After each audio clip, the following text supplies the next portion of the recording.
Church bells are ringing out across the whole land. Maximilian is at the altar, officially being married off to Riften Calypse. But let's be real, she looks more like she's going to a funeral than a wedding. Fast forward 3 years, and the castle is still just as gloomy as ever. A maid drops some major tea.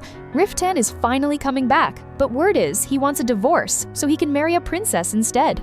Maximilian's heart just straight up sinks. She's barely had time to process that before she hears someone approaching. It's her father, Duke Croy, and he's definitely not in a good mood.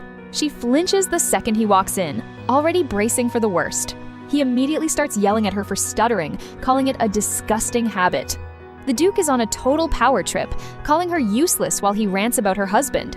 Apparently, Riften isn't just a lowly knight anymore. He's the legendary hero who took down a dragon. The old man reminds her that if the hero wants a divorce, the church will definitely give it to him. He basically asks who would even want a broken wife like her anyway. He keeps comparing her to her sister, making it clear he thinks she's a total disappointment. Maximilian tries to defend herself, pointing out that Riften left right after the wedding, but she can barely get the words out. The Duke has zero patience and just snaps. He hits her so hard, she ends up on the floor. He towers over her, threatening that she better stay married or else the family name is ruined. He's literally screaming at her to make it work, no matter what. Later, a priest mentions that the divorce only happens if both sides agree. Duke Croy isn't taking any chances and gives her one last warning. He has the priest use magic to heal her back, so the bruises won't show. Maximilian stares out the window, feeling like she has zero control over her life. She catches her reflection and just sees a girl who's lost all her spark. Her mind wanders back to the day this whole mess started. Back then, her father was out there playing the proud dad role for all the guests. But Maximilian knew exactly what kind of monster he really was. She felt like a pawn being handed over to a man she didn't even know. She watched from the shadows as the men discussed the upcoming war. Riften looked like he'd rather be anywhere else on the planet. But then it was time the announcement for the bridal chamber. Her father watched her every move with that judgmental glare. Honestly, his look was enough to make anyone want to disappear. She walked down the long, dark hallway like she was heading to her doom. The room felt cold and empty, just like her. The maids kept lecturing her about noble virtues while they brushed her hair. But all Maximilian could think about was how massive her new husband was and what he might do to her. She sat there trembling, knowing her father would kill her if she messed this up. Suddenly, she hears the door open. Riften is standing there, looking just as intense as the rumors said. He looks at her, and for a second, the whole world just goes quiet. Riften is being surprisingly respectful for a guy who looks like a tank, telling her he won't force anything and even offering to leave. Maximilian shakes her head no, which is honestly a pretty big move for her. He takes that as his cue to start undressing, reminding her they've got marriage duties to handle. She's immediately panicked, wondering why the clothes have to come off so fast. He stops and asks her again if she wants him out, giving her one last chance to bail. But she lets her dress fall anyway, even though she's literally trembling. Tears are already welling up because she's absolutely terrified of what comes next. She huddles under the sheets, feeling small and completely overwhelmed. The rest of the night is a total blur of fear and confusion for her. Back in the present, she realizes they barely spent one night together before he vanished for 3 years. The girl stands by the window, wondering if he even remembers her face after all this time. Her face says it all. She's 100% convinced he's only back to dump her. The room is dead quiet until the doors finally swing open. Riften walks in, and Maximilian is so nervous she can barely get a single greeting out. He looks just as intense as the day he left, making her feel like a total mess. Her father's voice is living rent-free in her head, reminding her that nobody wants a stuttering wife. She starts spiraling, convinced she's already messed up the entire reunion. Suddenly, he grabs her arm and asks, "So what?" He's clearly not here for the small talk. He leans in close, telling her she could at least pretend she's happy to see him. Maximilian is paralyzed by the thought that if he leaves now, her father will literally end her. He turns to walk away, and her heart just stops. She breaks down, trying to explain through her tears that she was just too nervous to know what to say. She's convinced she's a total failure and that he deserves someone way better than her. Instead of leaving, he pulls her into a kiss that's way more intense than anything she expected. Riften lets out a frustrated F times CK and tells her to hold on, like he's actually losing his mind. He pulls her into a bone-crushing hug, and she can't even find her breath. He starts getting affectionate, and she's just like, wait, what is even happening right now? She's crying her eyes out, finally admitting she's terrified of what he might think of her. The tension is high, and they're finally having a moment. Then a knight just barges in with zero chill, and Riftan immediately screams at him to get the hell out. Maximilian is left there blushing like crazy, completely caught off guard. Riftan gets up and starts gearing up, announcing that they're leaving the castle right now. She's tripping over her words, trying to tell him they haven't even talked about the rumors or the divorce. He doesn't want to hear it, he just tells her to have her maid pack her bags for the trip. He's already headed for the door, not wasting a single second to explain. She chases after him, completely confused about where they're even supposed to be going. Next thing she knows, they're in a carriage heading deep into the forest. The vibe in the carriage is peak awkward. They're just sitting there in total silence. All she can think about is Princess Agnes, the gorgeous, talented magician everyone says he should be with. She looks at her husband and figures he'd have to be an idiot to choose her over a literal princess. Suddenly, she's thrown into a panic as something hits the side of the carriage. A loud scream from outside makes her jump as the carriage comes to a screeching halt. Maximilian is actually seeing the world outside her castle for the first time, and she's genuinely vibing with the view. But her moment of peace gets cut short the second she remembers she's not alone in the carriage. Riftan is already over the silent treatment, asking her if being with him is really that unpleasant. She's immediately spiraling, terrified that if she doesn't say something quick, her father will make her pay for it. He hits her with a lecture on marriage vows, basically saying even a commoner like him knows they're supposed to be together forever. He's looking for an explanation for her silence, and the tension in the air is honestly through the roof. He grabs her arm before she can look away, demanding to know why she never bothered to come to his fief. She tries to explain she had no idea where he lived, but he's not buying it. He says he sent his men to fetch her multiple times. He looms over her like he's about to lose his cool, and she's looking at him like he's a total stranger. Before she can even process it, he pulls her into a hug that feels more like a claim than a comfort. Suddenly, the carriage stops because a literal ogre has been sighted, and Riftan immediately goes into full commander mode. He jumps out to handle business, giving her strict orders to stay inside the carriage no matter what happens. Outside, things are already getting bloody as the knights jump into action to defend the group. Riftan is out there covered in blood, looking like the absolute beast the rumors always said he was. Maximilian huddles in the corner of the carriage, trying to block out the sounds of the brutal fight outside. She can't even wrap her head around the fact that there's a real monster right outside the door.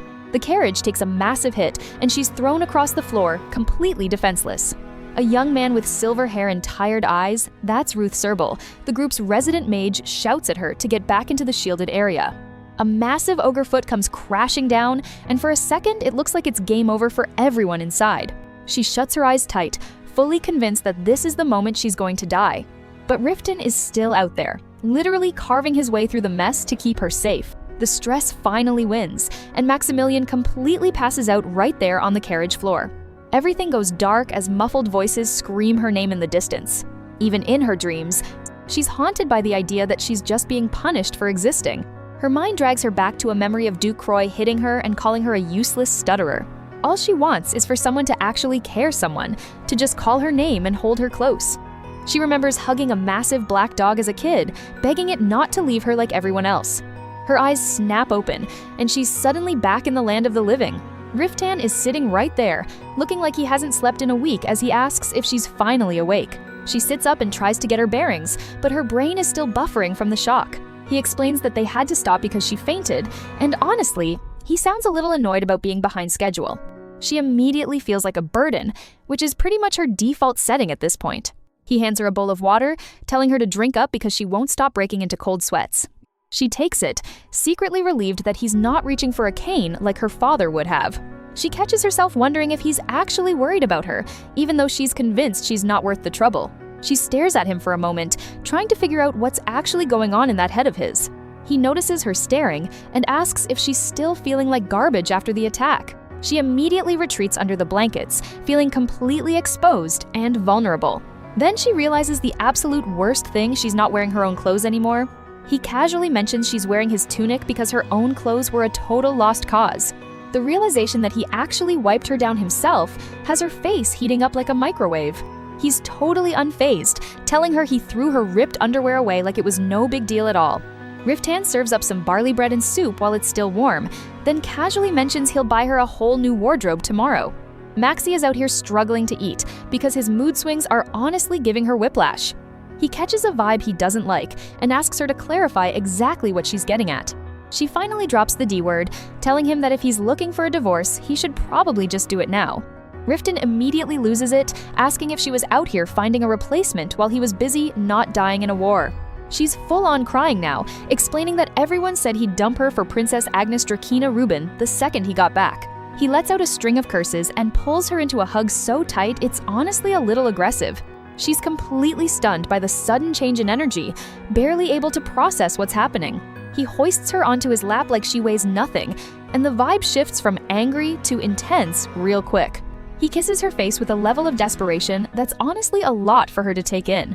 He murmurs a question about whether she's actually real, like he's half convinced he's hallucinating. He's looking at her with a fierce expression that has her completely frozen in place. He asks if she's even met the princess she's so worried about. He makes it clear that he's not about that palace life and has zero interest in some snobby princess.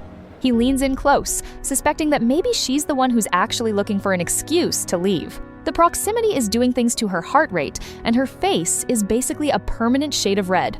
He stares her down, waiting for an answer that she's way too flustered to actually give. His grip on her is firm, making it very clear he has no intention of letting her go. She tries to protest as they move toward the bed, but her voice is barely a whisper.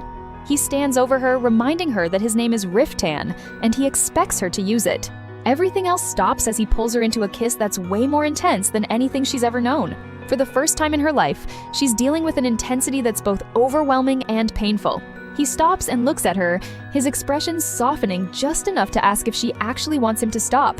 Maximilian is spiraling hard. She's stuck in her head, wondering if Riften will just dump her if she's not into this. Riften is just standing there with major main character energy. He looks super intense, and the vibe is heavy. He gets close and promises to be as gentle as possible. The tension is actually through the roof right now. He's looking at her like she's the only person in the room. Maximilian is barely holding it together under his gaze. He starts kissing her hand like some classic romance hero. It's a whole mood. Then, he gets really serious and tells her to say his name. He is clearly down bad for her. Maximilian finally lets it out, crying as she whispers his name. The raw emotion is hitting different. They lean in for a kiss, and it's finally happening. Just a close-up of the kiss. No thoughts, just vibes. He tells her she's beautiful, and I'm pretty sure her brain just rebooted. She's thinking about how different this feels from 3 years ago, like she's literally losing her breath. Maximilian is totally overwhelmed, heart doing backflips while Riften stays close. He kisses her shoulder, and honestly, the man has zero chill. A view of his back as things get even more heated between them. Maximilian is hanging on for dear life as the passion peaks. Cut to the next morning. The sun is out, birds are chirping, and the world is actually peaceful for once. The room is bright and messy. Riften is still in bed, but Maximilian is basically a burrito under the sheets. She peeks out, looking like she just woke up from a dream she never wants to leave. She starts remembering everything from last night. It was hot, passionate, and definitely a vibe. Maximilian is blushing so hard, she's basically a tomato. She even admits to herself that it was actually nice. Riften is wide awake and starts stroking her hair. He's looking surprisingly soft right now. He admits that leaving her 3 years ago was literal hell. He was thinking about her the whole time in that hellish place. Maximilian is shook. She's wondering if he's actually telling the truth about missing her that much. He keeps staring at her with those intense eyes. The man is truly committed to her. She hides her face again because the eye contact is just too much. She timidly points out that it's morning. Riften just hugs her from behind, saying he was basically dying waiting for her to wake up. He asks if she's hurt anywhere, and she immediately flinches. The trauma response is real. Then he asks the real question. How was last night for her? Maximilian is officially malfunctioning. He doesn't even wait for an answer before kissing her again. He is truly relentless. He straight up says he can't stop himself when he's with her. Even if she says no, she's just trying to survive the heat. Their hands are locked together and the grip is tight. No one is letting go. Maximilian is blushing like crazy, but she's definitely not pulling away. Suddenly, someone starts pounding on the door like it's a personal mission. Vibe check failed. Riften is not happy about the interruption. Maximilian is just low-key panicked that someone is right outside. Riften yells at the door, threatening to pull out someone's intestines. He's got zero patience for his knights today. One of the knights yells back about some urgent business in the capital. Talk about a major mood killer. Riften turns back to his wife and asks if she's okay. He's trying to be sweet, but he's clearly still annoyed. He scratches his head and admits he's got a quick temper, asking her to just speak her mind. Maximilian is worried the people outside heard everything. The embarrassment is actually peak. Riften just chuckles at her. He thinks her reaction is honestly kind of cute. She's pouting now, still hiding under the sheets like the shy queen she is. Riften leans back in with hearts practically in his eyes. Looks like the morning isn't over yet. Riften is leaning in close, dropping lines about husband and wife, things like he's got a script. He's surprisingly smooth for someone so intense. He pulls away and gets out of bed, leaving Maximilian totally shocked. The morning vibe just shifted. Riften is putting on his shirt, showing off that back. He tells her he'll have someone come up to help her get ready for the road. Someone is shouting from outside, calling him Chief. Riften yells back, clearly annoyed that his morning with his wife is being cut short. Maximilian is left alone, wrapped in the sheets, and looking like she's still processing everything that happened. She keeps replaying his words in her head. The whole husband and wife thing is living rent-free in her mind. She starts spiraling, thinking she should just be grateful he's even bringing her along. Then, there's a knock at the door. A servant walks in with some new clothes that Riften apparently pre-ordered for her. He's already thinking 3 steps ahead. She looks at the dress and her eyes practically sparkle. It's definitely an upgrade. But the struggle is real. She can't reach the back of the dress to fasten it. Everyone's been there. The servant even brings in fancy undergarments. Riften really went all out for this glow-up. Riften walks back in, fully armored and ready to go. Maximilian immediately starts apologizing for taking too long. She looks stunning in the red dress, like she's actually realizing she's the main character for once. Riften looks away, covering his face like he's trying to hide how much the look is hitting him. He tells her to stop apologizing. He says he bought it in a hurry and promises to get her something even better once they get to his fief. He's already planning a shopping spree. Maximilian remembers being told that noble women have to deal with discomfort like it's some kind of virtue. Riften tells her he'll only give her the best of the best from now on. He's officially the ultimate green flag husband. He says it's time to move. Maximilian has some thoughts she's not ready to share with him yet. They step outside to meet the squad, and the sun is finally up. Heber and Nertha is already complaining about the wait, mentioning the sun is high in the sky. He's got no chill. Riften tells him to shut up immediately. The dynamic between them is honestly peak. Riften tells her not to let those punks get to her. He's out here protecting her peace. Maximilian is overthinking again, assuming the knights hate her because her father forced them onto that dangerous expedition. Meanwhile, Riften's inner demon is ready to break the legs of anyone who even looks at her wrong. Total protector energy. Maximilian just gives him a look, confused by why he seems so much angrier than she is. Riften looks down at her, and his expression totally softens. He points out that it's the first time she's actually smiled at him. That's a major level up in their relationship. They're finally ready to depart. Someone is shouting to hurry up and move out. The carriage starts moving, and the real journey begins. Riften is standing there looking serious, while one of the knights shouts about some guy trying to scam them. Heberin looks suspicious of the whole situation. Maximilian watches the chaos, flinching a bit as things get loud. A knight suggests they shouldn't cause a scene over something so small. Riften decides to just pay a handsome reward to settle it. He's got that don't care, just move energy. He's checking the details, making sure they're ready for the long haul. Maximilian is blushing, thinking to herself that she really doesn't want to be left alone right now. The knights sense the awkwardness and decide it's a good time for a break. Maximilian is low-key happy that he actually listened to her and took a break. She ends up in a stable, looking at the dark corners and cobwebs. Riften is already there, sitting on some hay, and he tells her to come here. Maximilian looks a bit hesitant, but she's clearly following his lead. Riften hands over some steaming hot potatoes, warning her to be careful. Meanwhile, Maximilian is in her own head again, worrying about being fussy and annoying. She takes a nibble and her eyes widen. It's actually delicious. It's like she's discovering what real food tastes like for the first time. They sit together in the quiet of the stable, the vibes surprisingly chill. Riften just watches her eat, looking way more relaxed than usual. Riften's intense gaze is fixed on her. He's definitely got it bad, but he's playing it low-key for now. Maximilian thinks to herself that this is the first time anyone has actually stayed by her side and fed her. It's hitting her way harder than any fancy meal at her father's castle ever did. Riften leans in and pulls her close, telling her to stay still because it's cold. She's totally flustered, stammering about other people being around, but he doesn't seem to care. He gives her a soft kiss, completely ignoring her weak protests. It looks like the journey to Anatol is off to a very interesting start.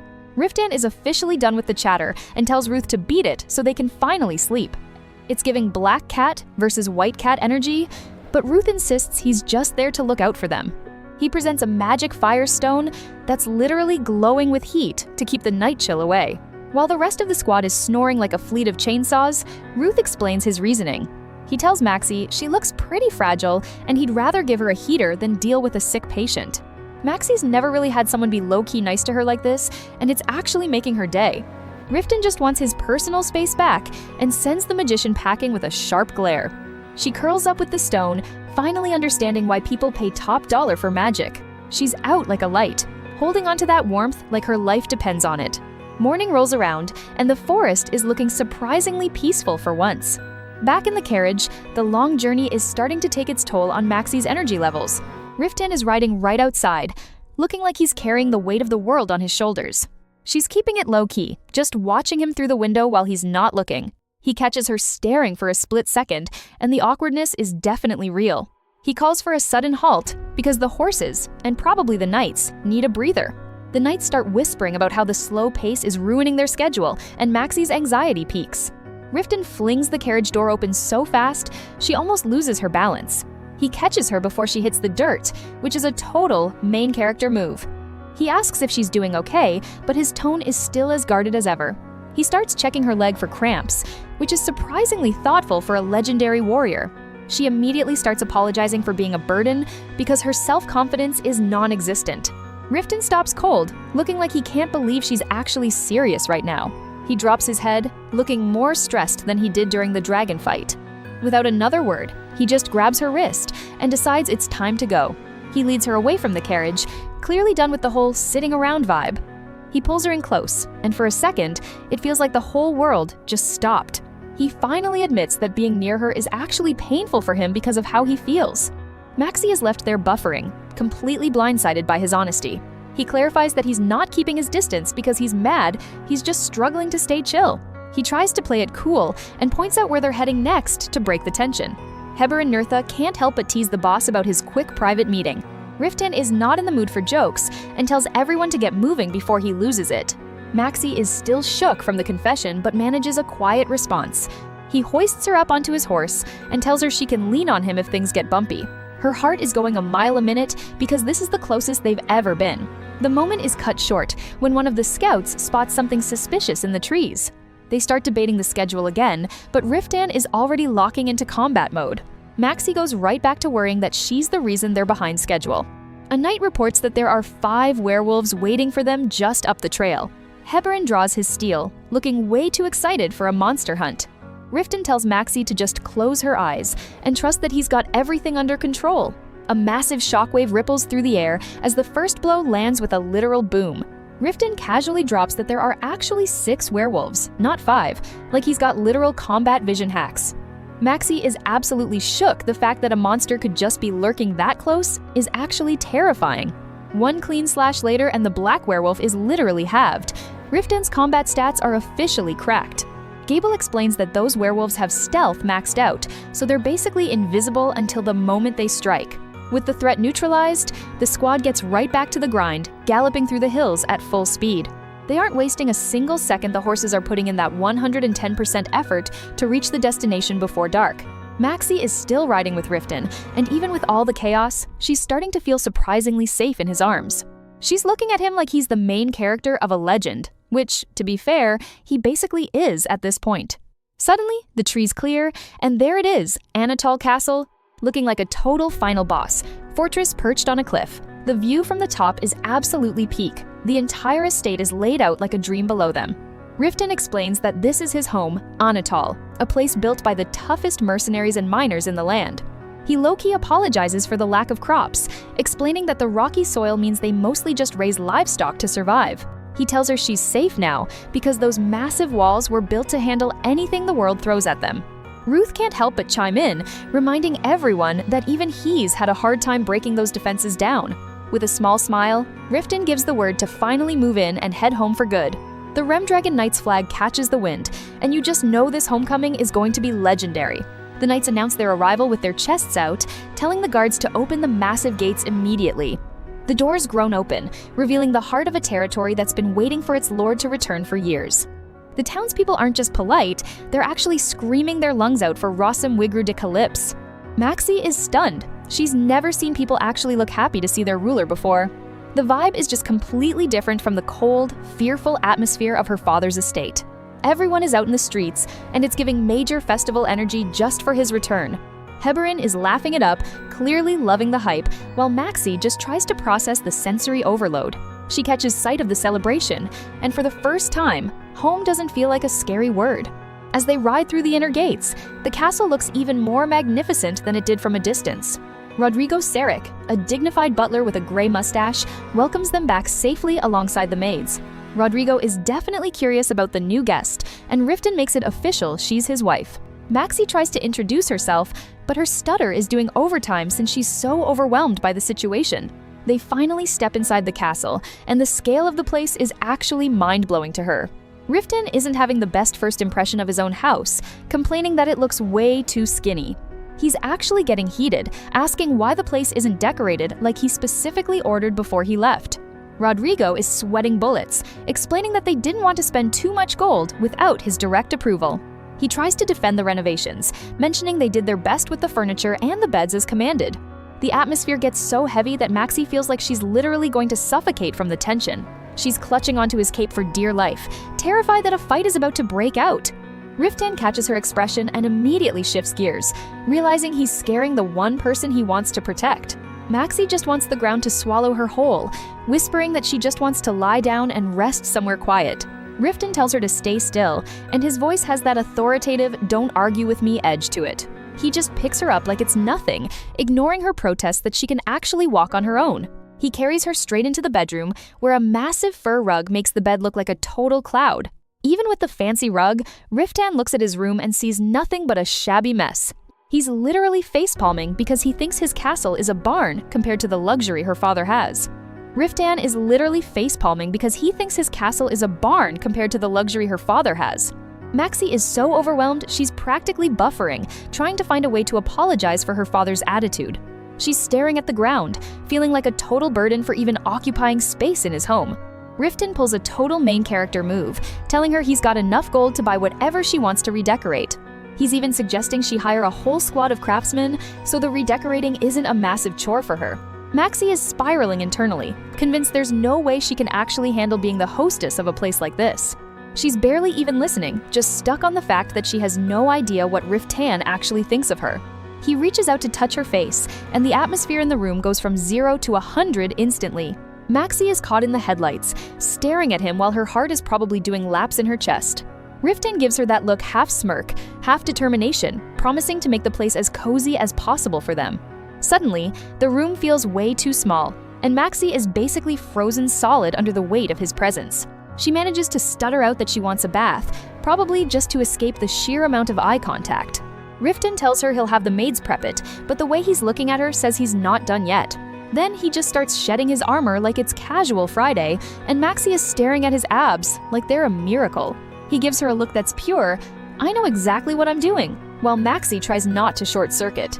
The bath is ready, looking like something out of a luxury spa ad with all the candles and steam. Maxi is in the water, but her mind is still stuck on Riften. She's never seen a man look like that before. Riften casually mentions that in all the palaces he's visited, lords and their ladies usually wash together. Maxi is so embarrassed, she's literally submerging her face in the water to hide her massive blush. Riften just sits there, looking like a statue, while Maxi tries to act like she's not having a total mental breakdown. He reaches over and gently wipes her face, and Maxi is just staring at him, completely defenseless. She's so confused, wondering if this is some kind of noble ritual she didn't read about in her textbooks. Riften gets that scary, I'll handle it face, saying if anyone gives her trouble, he'll send them to the underworld. Maxi is just sad now, worried that she's already ruined his mood with her stuttering and awkwardness. They both sit in the bath in silence, with Riften probably wondering if he's coming on too strong for her. He reaches for her again, telling her he'll help her wash, which is definitely not helping her heart rate. Maxi is like, I'll do it, because the thought of him helping her is a one-way ticket to a total faint. But Riften isn't taking no for an answer, and he leans in to wash her back like it's the most natural thing. He asks if the water is too hot, and Maxi is just like, it's fine, even though she's practically melting. They're both in the tub now, and the proximity is just insane. There's zero personal space left in the water. Maxie finally taps out, closing her eyes as the steam and the long day finally catch up to her tired mind. Riften notices she's snoozing, and honestly, he probably finds it adorable that she's that exhausted. The next morning, the sun is hitting Anatol Castle, and everything looks way less scary in the daylight. Maxie wakes up alone in the massive bed, feeling a bit lost without Riften's heavy presence next to her. Ludi's Ain, a polite maid in a dark dress and white habit, tells her that Riften went to the training center early. Ludi starts doing her hair, and Maxie is just going along with it, still trying to process the night before. She looks into the mirror and barely recognizes herself. She actually looks pretty in the new yellow dress. She's wearing jewelry and flowers in her hair, wondering if Riften will actually like how she looks today. Ludis asks if there's any food she hates, and Maxie is just stunned by the fact that someone actually cares. She remembers how she was treated back home, and the contrast is making her feel all kinds of complicated ways. Suddenly, she stops in her tracks, like she's just remembered something she'd rather forget about her past. She follows Ludis through the castle, still feeling like she's walking through someone else's dream. Maxie is deep in her feels, convinced that everyone is just ignoring her stuttering and that things won't be any different here in the long run. She steps out into the hallway, realizing that Anatol is a far cry from the castle of Croy she's known her whole life. It hits her all at once. This is Anatol, her new home, and it's actually happening. Rodrigo Sarek, the elderly butler, greets her with a polite, "Did you rest soundly, ma'am?" as he checks in on her. Maxie tries to be polite, but ends up stuttering through a "nice to meet you," while Rodrigo promises to serve her with everything he's got. She can feel her voice trembling even more than usual. The social anxiety is really peaking right now. She looks at Rodrigo and realizes he doesn't seem like a bad person at all, which is a massive relief for her. Rodrigo starts giving her the grand tour, explaining how Anatol used to be pushed out of the 7 countries' main loop. In a flashback, a younger Riften is knighted by King Reuben III, marking the start of his glow-up as the Lord of Anatol 10 years ago. Rodrigo explains how the Lord has thoroughly repaired the castle and rebuilt the walls, essentially turning the place around. He goes on a bit of a tangent about how Anatol was neglected for years because of monster issues, until Riften stepped in and fixed the geographic power dynamic. Maxie watches him with a small smile, realizing just how much everyone in this castle respects Riften as a leader. Rodrigo admits that because they've been so focused on the outside, the interior of the castle is still a little bleak compared to what she's used to. He mentions that the master doesn't like tea at all, which makes Maxie think of Riften's rugged and intense personality. She lets out a little laugh to herself, thinking about how a fancy tea party really wouldn't suit a man like Riften. Rodrigo asks if she's ready to see the next spot on the tour, and Maxie gives a small nod of agreement. Suddenly, they come across something that stops her in her tracks. The castle's garden is basically just a giant dead tree. It's a total vibe check, looking more like a scene from a horror movie than a royal garden, and Maxie is visibly shook. She tries to process the garden situation, while Rodrigo nervously explains that the separate building was recently renovated for the apprentices. She's still looking a bit pale, but she follows him anyway, trying to adjust to the unique aesthetic of her new home. They reach the courtyard where Ulysseon Rovar, an energetic young squire with silver hair, is training hard with his sword and shield.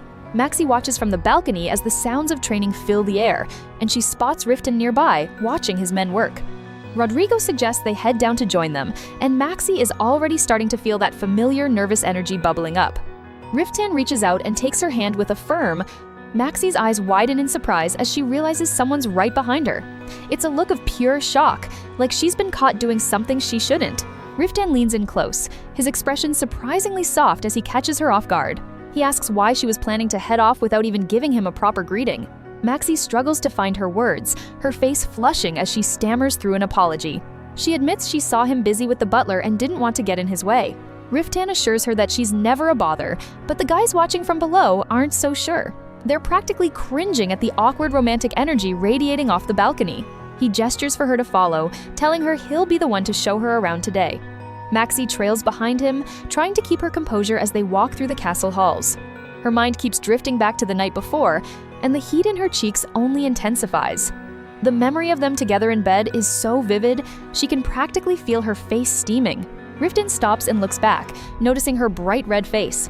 He asks if something's wrong, his voice dipping into that blunt, concerned tone he always uses. Maxie looks down, apologizing for being such a burden the previous day. She feels like she just got in the way while he was doing all the actual work of their journey. Riften just laughs it off, telling her there's absolutely no reason to apologize for being tired after a long trip.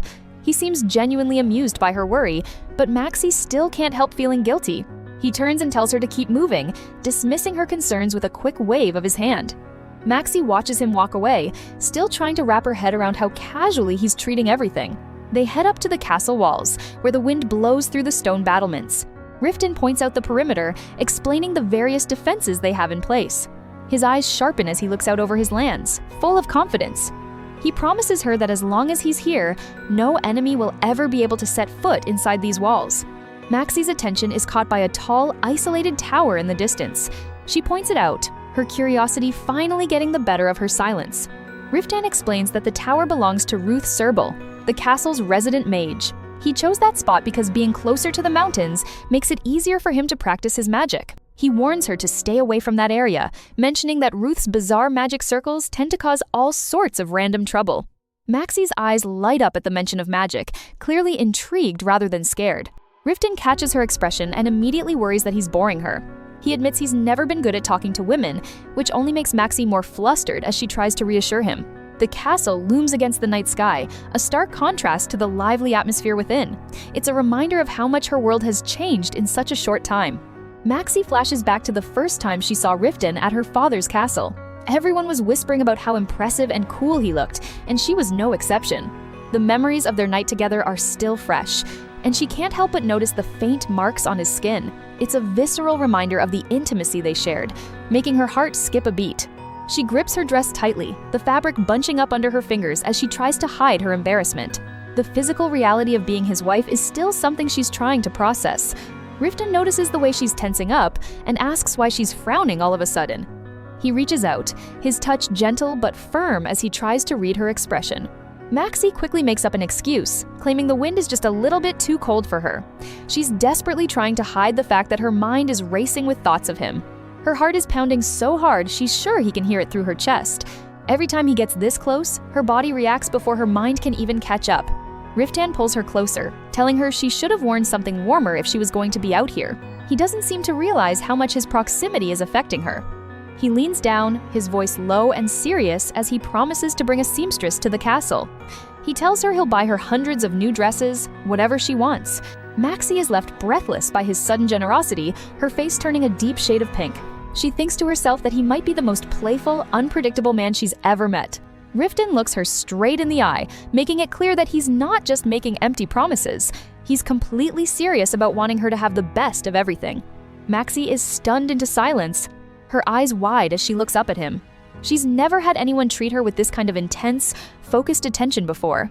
He reaches for her hand, his gloved fingers brushing against her skin. It's a small gesture, but it feels incredibly significant in the quiet of the morning. He softly calls her name, his eyes searching hers for some kind of reaction. It's the most vulnerable she's seen him so far, and it catches her completely off guard. He gently takes her hand in his large palm easily swallowing her much smaller one.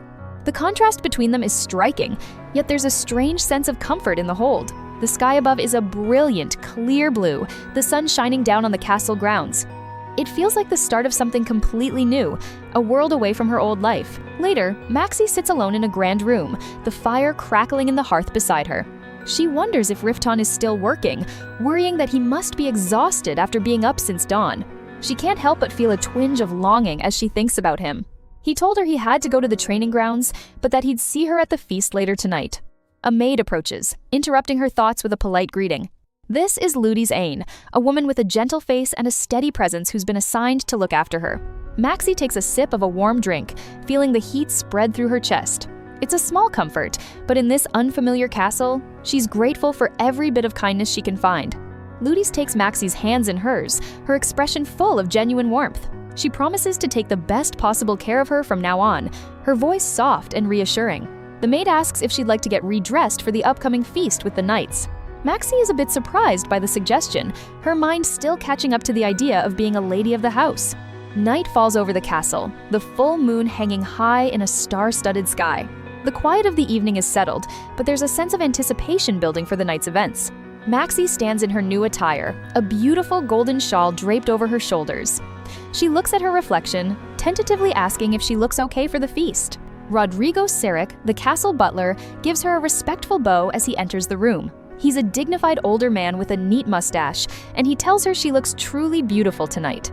Maxie catches her reflection in the window, her expression still a bit uncertain. She's dressed as a lady, but part of her still feels like the girl who was always told she was never enough.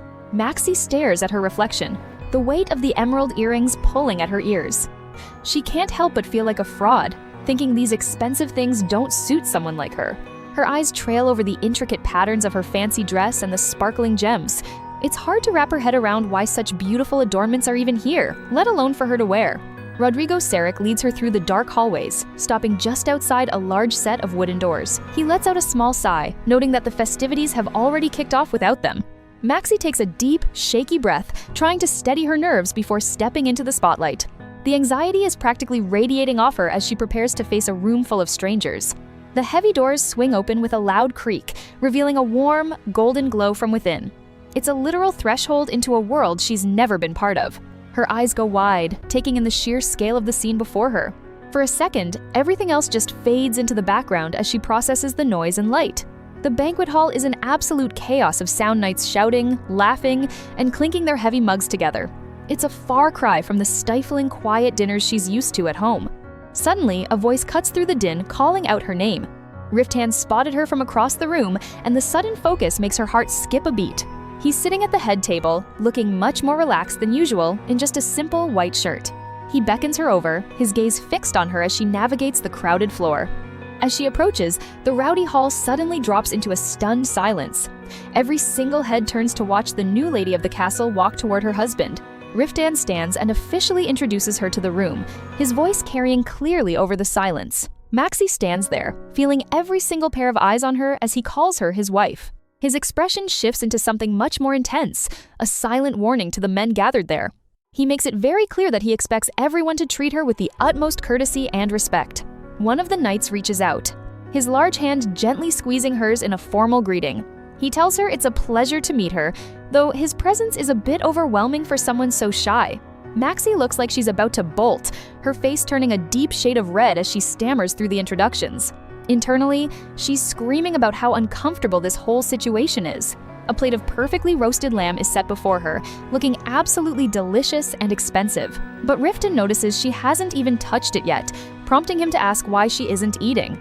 He leans in, worried that maybe the food isn't good enough for her. Maxie quickly assures him that it's tasty, but her voice is barely a whisper as she tries to hide her nerves. She takes a tiny, tentative bite, while Riftan watches her every move like a hawk. Having him stare at her while she eats is making it almost impossible to swallow. Riftan looks away, seemingly lost in thought for a moment. He mentions that another woman he knew used to eat that much, and the offhand comment immediately piques Maxie's curiosity. She grips her fork tight, determined to force down a few more bites so she doesn't look like a total killjoy. She stammers out that she'll try to eat a little more, her heart racing. She ends up just gnawing on the fork in frustration, her mind spinning with jealousy.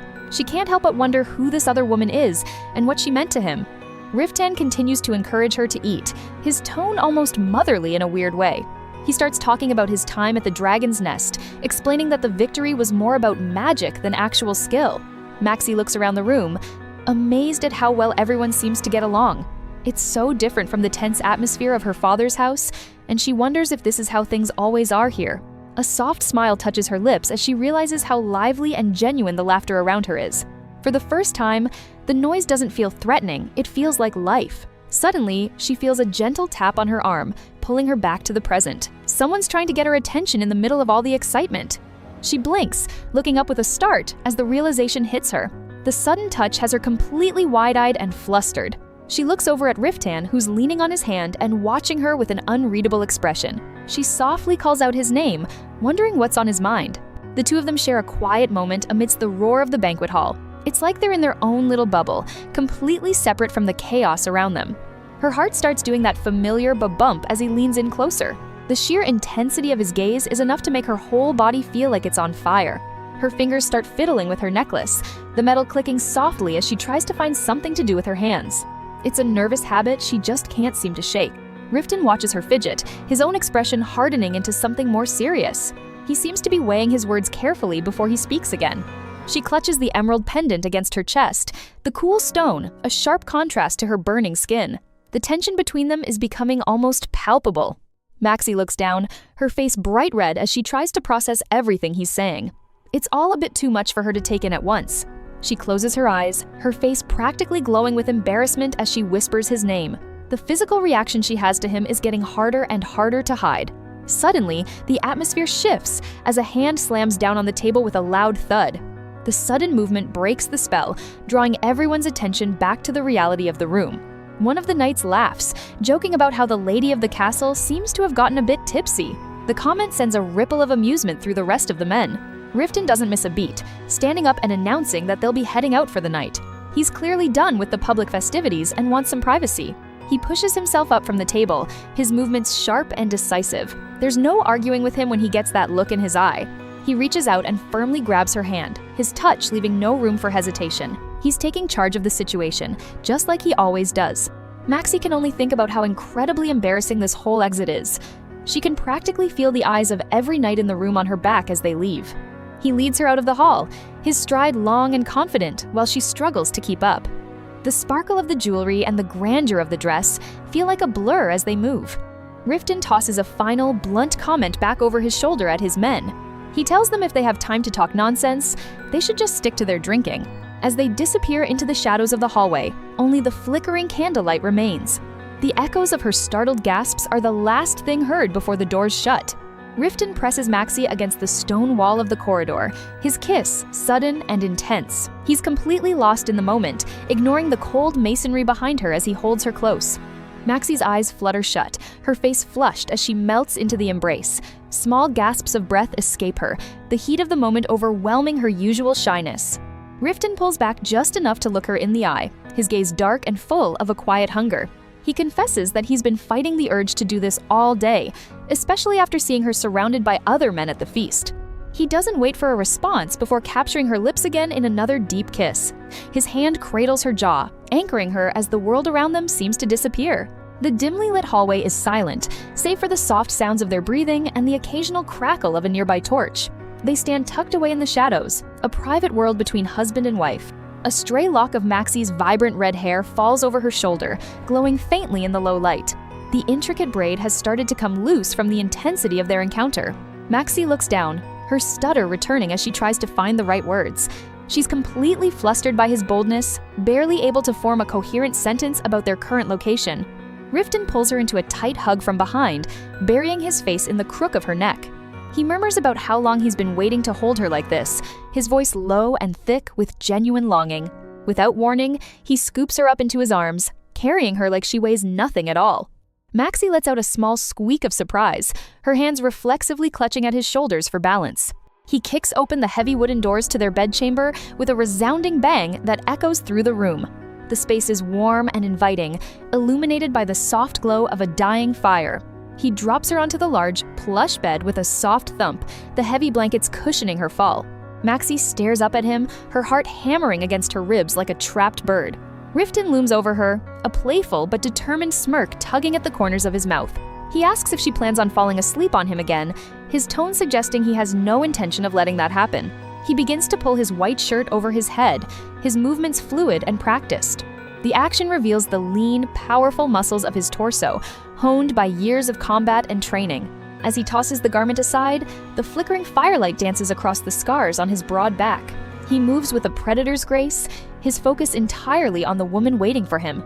He leans down to press a lingering kiss against the sensitive skin of her neck, his breath hot against her ear. Maxie's head rolls back, her eyes clouding over as she whispers his name in a shaky breath. Her fingers dig into the fine silk of the bedsheets, her knuckles turning white from the grip. She can feel her whole body heating up, a sensation that's both terrifying and intoxicating to her. Suddenly, a jagged memory of her father, Duke Croy, flashes through her mind like a lightning strike. The image of him shouting insults and the sound of breaking glass momentarily shatter the peace of the present. A shadow of old pain crosses her face as she tries to push the intrusive thoughts away. She looks small and vulnerable against the pillows, the echoes of her past threatening to pull her under. Sensing her distress, Riften gently kisses her forehead, his touch grounding her back to reality. He softly reassures her that it's okay, his voice a steady anchor in the storm of her memories. Outside, the weather has turned, and the rhythmic pitter-patter of rain begins to beat against the window panes. The sound creates a soothing backdrop, sealing them away from the rest of the world. The morning sun filters through the green canopy of the bed, finding the two of them still tangled together under the heavy quilt. The room is quiet, the previous night's intensity replaced by a peaceful stillness. Riftan is still deep in sleep, his features relaxed and free from the usual scowl he wears in public. Up close, his long eyelashes cast soft shadows against his tanned skin. Maxie watches him from the safety of her pillow, her hand hovering just inches away from his messy dark hair. She seems to be memorizing the lines of his face, still trying to process the fact that this is her life now. In a moment of sleepy affection, Riftan pulls her closer, tucking her head under his chin. He sleepily mumbles about how much he likes her wavy hair and how soft it feels against him. Maxie's face turns a bright shade of pink at the unexpected compliment, her eyes wide with shock. She's not used to hearing such kind things, especially when she's just woken up. Eventually, Riftan sits up on the edge of the bed, his broad shoulders blocking out the light. He tells Maxie to stay put and rest for the day, his voice firm but filled with concern for her well-being. She pulls the white duvet up to her nose, peering over the edge as she stammers a protest. She insists that she's fine and wants to go out as well, not wanting to be left behind. Riftan looks back at her over his shoulder, a knowing look in his eyes that stops her mid-sentence. He reminds her that she's exhausted and that she has a very good reason to be tired. Her blush deepens to a crimson red as he mentions how sore she must be after the night they shared. The bluntness of his words leaves her completely speechless and hideously embarrassed. In the corner of the room, the logs in the fireplace crackle and pop, sending a few stray sparks into the air. The warmth from the hearth keeps the morning chill at bay. Riftan stands by the window, focused as he pulls his heavy leather gauntlets over his wrists. He's transitioning back into the role of the Lord of Anatol, ready to face the duties of the day. Rain lashes against the windows of the castle. A merchant's voice cuts through the storm, greeting the new lady of the house. The visitors introduce themselves as Roan Sarus and his wife, Linda. They've been commissioned to update Maxie's wardrobe with the latest fashions. Maxie is lost in a spiral of worry. She's never even handled money before, and the thought of managing a castle's budget is terrifying. Riftan suddenly appears, his dark hair soaked from the rain. He looks tired and a bit surprised to see her still awake. He tells her she shouldn't be out in the cold without a proper robe. It's his usual blunt way of showing he cares. He turns to walk away, the awkwardness between them thick enough to cut with a knife. Maxie watches him go, wondering if she should just ask him for help. But the mere thought of her own incompetence is exhausting. Without warning, a huge bouquet of blue wildflowers is thrust into her hands.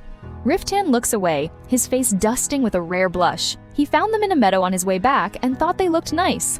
Maxie stands frozen, her eyes wide as she clutches the unexpected gift. She promises him she won't throw them away, her voice trembling as she holds the flowers tight. She buries her face in the cool, wet petals, overwhelmed by the first genuine act of kindness she's felt in a long time. A soft, tearful "thank you" escapes her lips as she looks up at him. Riftan just grumbles about needing a bath and leaves. Maxie is left alone, finally letting the tears fall as the weight of the moment hits her. Later that evening, Riftan starts stripping off his wet clothes. Maxie realizes they haven't really spent any quality time together since their first dinner. She gets incredibly flustered, babbling about the weather just to fill the quiet room. She thinks about how difficult the transition to this new life must be for everyone involved. She offers a small, polite thank you to the staff, her face showing a rare moment of calm. The sky outside turns a deep, fiery orange as the sun begins to set over the castle walls. Maxie ends up in the massive library, letting out a heavy sigh as she stares at the endless rows of books. The accounting ledgers might as well be written in code. She's never even held a coin, let alone balanced a budget this size. A sharp knock on the library door snaps her out of her thoughts. She looks up, her face heating up from the sudden intrusion. Rodrigo Sarek is at the door, informing her that it's time to move to the dining hall. As she nears the dining hall, she stops short, hearing the low murmur of voices from inside. Riftan sits at the head of the table, looking grim.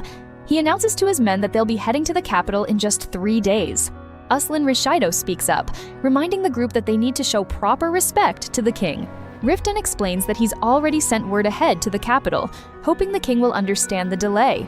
The knights continue their discussion over a large roast dinner, the mood in the room heavy with political tension. A portrait of King Reuben III looms over the conversation, a silent reminder of the power he holds. Heber and Nertha doesn't mince words, calling the king a petty old man. Uslan quickly shuts down the treasonous talk. Maxie listens from the shadows, her heart sinking as she realizes just how much of a burden she might be. She tells Ludi's Ain and Rodrigo that she's feeling tired and needs to head back to her room. She makes a quick exit, her mind racing with guilt over Riftan's delayed departure. Maxie walks down the dimly lit hallway, the shadows stretching long against the stone walls. She lies in bed, nervously tapping a small figurine as she thinks about Riftan leaving so soon. Riftan finds her still up. She immediately tells him he's the one who should have gone to bed first. She wonders why she can't stop thinking like this, trying to convince herself that his departure isn't her fault. Riftan sits quietly, focused on cleaning an ornate sword, while Maxie watches from the bed. He explains that it's an honorary sword he won in his first competition among the 7 kingdoms. Maxie's eyes sparkle with excitement as she asks if he won. He gives a simple, confident answer, of course he did. The morning of the departure arrives, and the courtyard is a hive of activity as the carriage is prepared for the long journey. Maxie gazes out at the dark, rainy night, her thoughts as turbulent as the storm outside. Riftan stands behind her, his presence a silent, heavy weight in the room. She suddenly covers her face in a fit of embarrassment, her cheeks burning. She can't believe she actually asked him about something as silly as a noble lady's kiss. Riftan leans back with a sigh, completely dismissing the idea. He thinks such romantic traditions are just embarrassing nonsense that doesn't belong in the real world. Maxie looks down, her heart sinking. She tries to explain that for a noble lady, a kiss of protection is a sacred vow of loyalty. Riftan remains seated at the table, his book forgotten as he watches his wife with an unreadable expression. Maxie finds herself imagining it, Riftan kneeling before some elegant princess, swearing his life to her with a kiss on the hand. The jealous thought makes her look genuinely pained, her eyes shimmering with unshed tears. Riftan suddenly slams his hand down on the table, the loud crack echoing through the quiet room. Maxie flinches, her hand flying to her chest in surprise. He closes the distance between them in an instant, his gaze boring into hers. He asks if she's really just tired or if she's actually feeling sick again. He leans in close, his breath warm against her skin as he gently brushes a lock of hair away from her face. Maxie turns a bright, vivid red, her heart racing so fast she's sure he can hear it. Riftan finally settles down, but the air between them remains charged with an undeniable intensity. Trying to break the spell, Maxie stammers out a question about whether they should leave the Great Hall as it is for now. Riftan tells her they'll be hosting grand balls and banquets in Anatol soon enough, so she shouldn't worry about it. He reaches out, his thumb gently tracing the line of her lower lip. Maxie can only offer a weak, trembling all right in response. Without warning, Riftan leans his head against her shoulder, letting out a long, weary breath. He mutters that he just wishes he could lock himself away in this room and rest with her forever. Maxie is stunned by the sudden show of vulnerability from the man everyone else fears. Her hand hovers in the air for a moment, trembling with indecision. She finally works up the courage to rest her hand on his dark hair, offering a soft pat. Riftan leans even further into her, his eyes closing as he savors the small gesture. He tells her she has no idea what she's doing to him, his voice low and dangerous. He pulls her even closer, his face buried in the crook of her neck. Maxie flinches as she feels the heat of his gaze, her breath hitching in her throat. Outside, the storm shows no signs of letting up, rain drumming relentlessly against the stone. A lone candle flickers on the wall, its flame dancing in the drafty hall. In the knight's quarters, the mood is far lighter as they share a boisterous meal.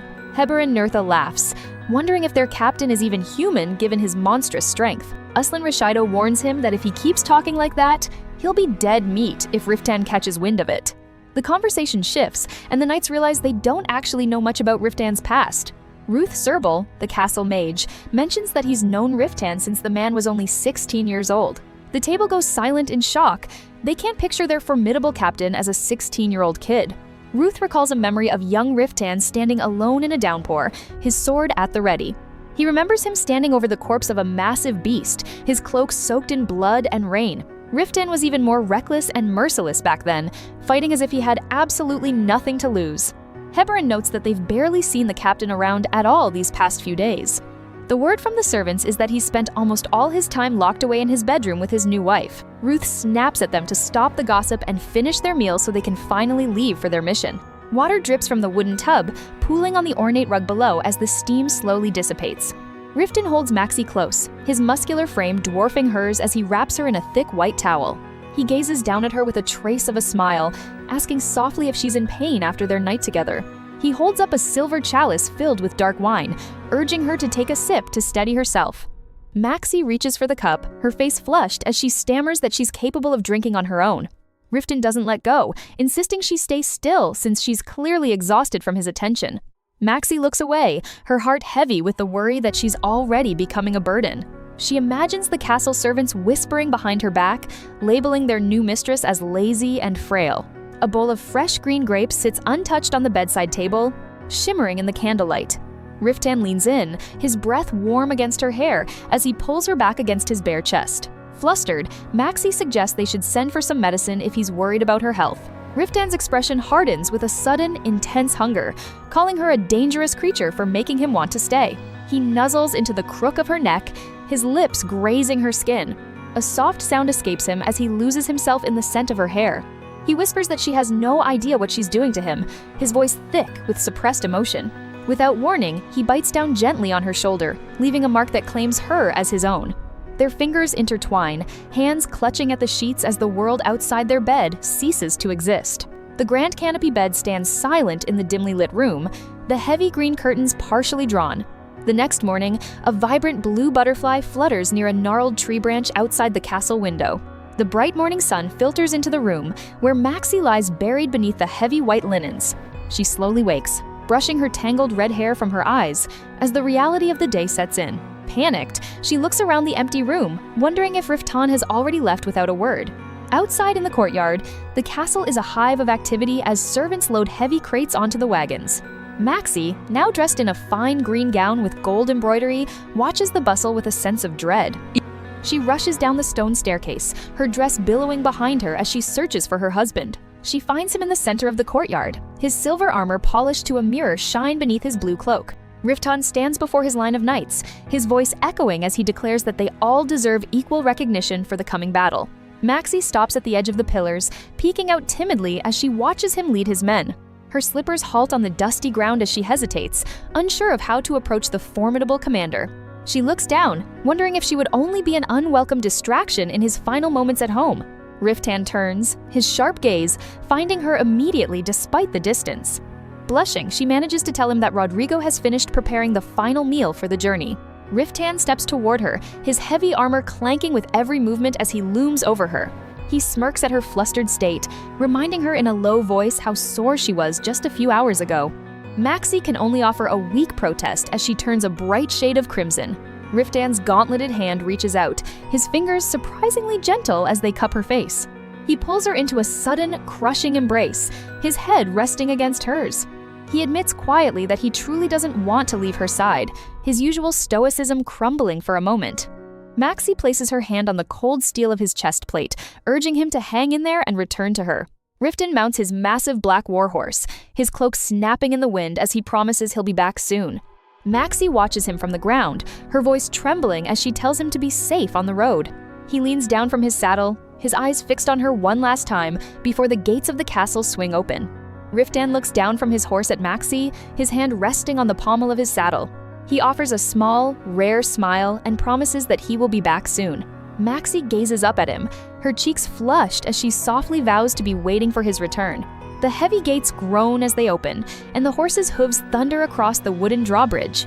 From a high vantage point, the long line of knights can be seen winding down the narrow mountain path away from the castle. Maxie stands alone in the vast courtyard, her red hair caught in the wind as she watches the empty gateway. Rodrigo Sarek approaches her from behind, noting that the Lord has changed quite a bit since her arrival. Maxie turns slightly, her expression neutral as she listens to the old steward's observations. Rodrigo places a hand over his heart, a warm smile touching his face as he reveals this is the first time Riften has ever told anyone he'd return.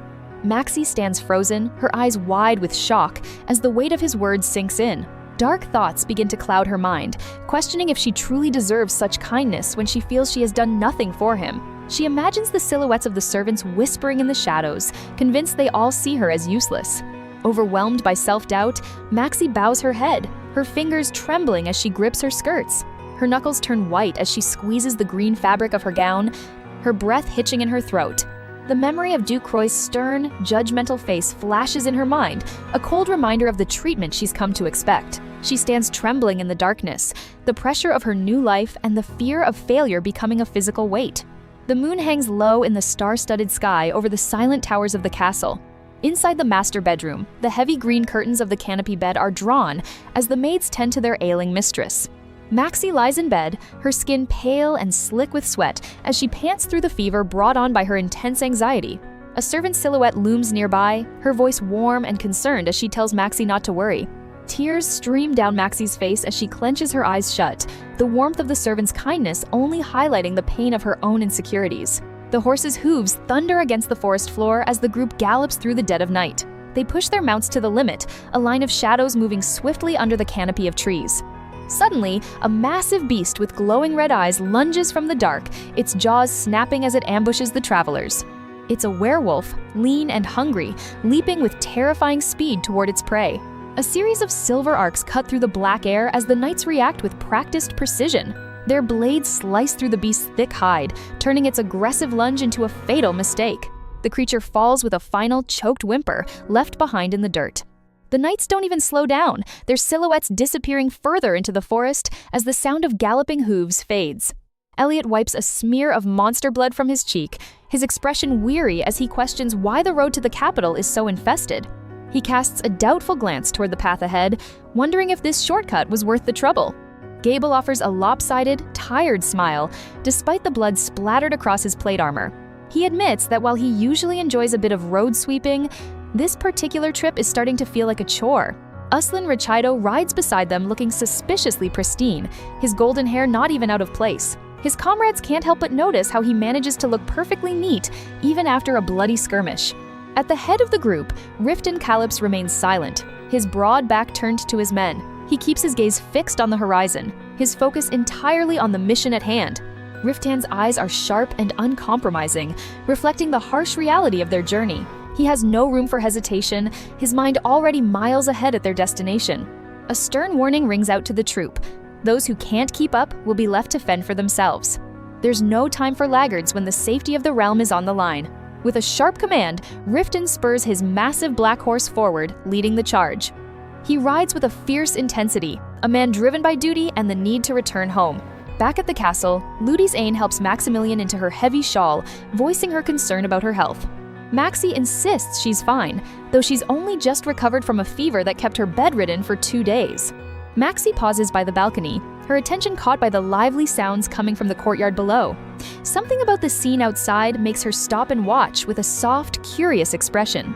Down in the gardens, a young village boy laughs heartily as someone reaches out to pat his messy hair. It's a simple, carefree moment that stands in stark contrast to the stiff, formal life Maxie has always known. Watching the boy, Maxie looks up toward the bright sky, a quiet longing reflected in her pale eyes. She seems to be searching for that same sense of freedom in the vast expanse above her.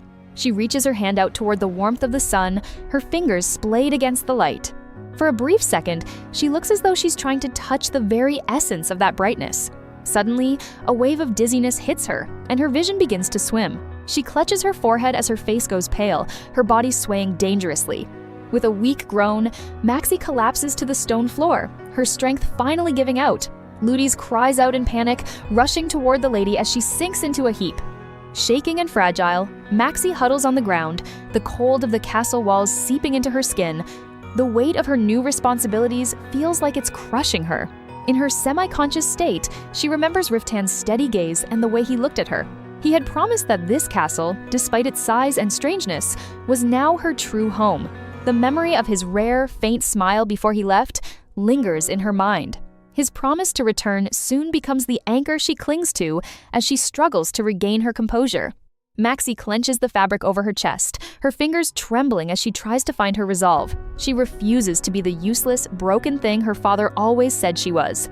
As the sun dips below the mountains, painting the sky in vibrant shades of gold and orange, Maxie stands tall once more. She looks out over the walls of Anatol, a new determination hardening her features. Turning back to her maid, Maxie's voice is surprisingly steady as she orders for the merchant to be called. She's done waiting around and is ready to take charge of her household. Later that night, the library is filled with the soft glow of candles as Maxie works alongside Ruth Serbel. The table is a mess of open ledgers and scribbled notes as they try to organize the castle's finances. Ruth sighs deeply, rubbing his eyes as he stares at the messy columns of numbers Maxie has written. He points out that she's mistakenly been calculating everything in lirams instead of dirhams. Maxie looks down, her cheeks flushing with embarrassment as she stammers an apology. She timidly asks if there's really such a massive difference between the two types of coins.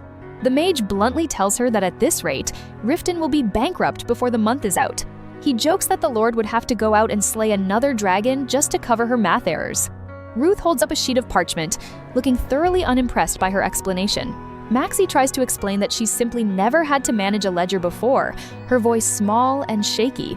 Her eyes search his for some sign of patience, her anxiety nearly bubbling over. She desperately wants to do a good job, but the complexity of the task is far beyond what she expected.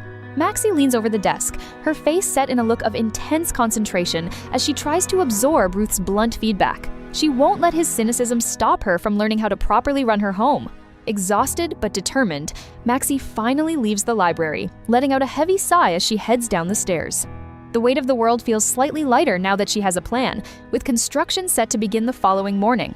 The next day, Maxie grips the wooden railing of the grand staircase, her hand trembling slightly. The magnitude of the renovation project is starting to truly sink in as she looks around the vast hall. As she passes, the maidservants stop their chores to offer deep, respectful bows. Their formal greetings follow her down the corridor, a constant reminder of her high status and the expectations placed upon her. Maxie walks past them with a polite but nervous smile, trying her best to act the part of a confident lady. Inside, she still feels like a little girl playing dress-up in someone else's castle. Later, she rests her head on her arms, the sheer mental drain of the past few days catching up to her.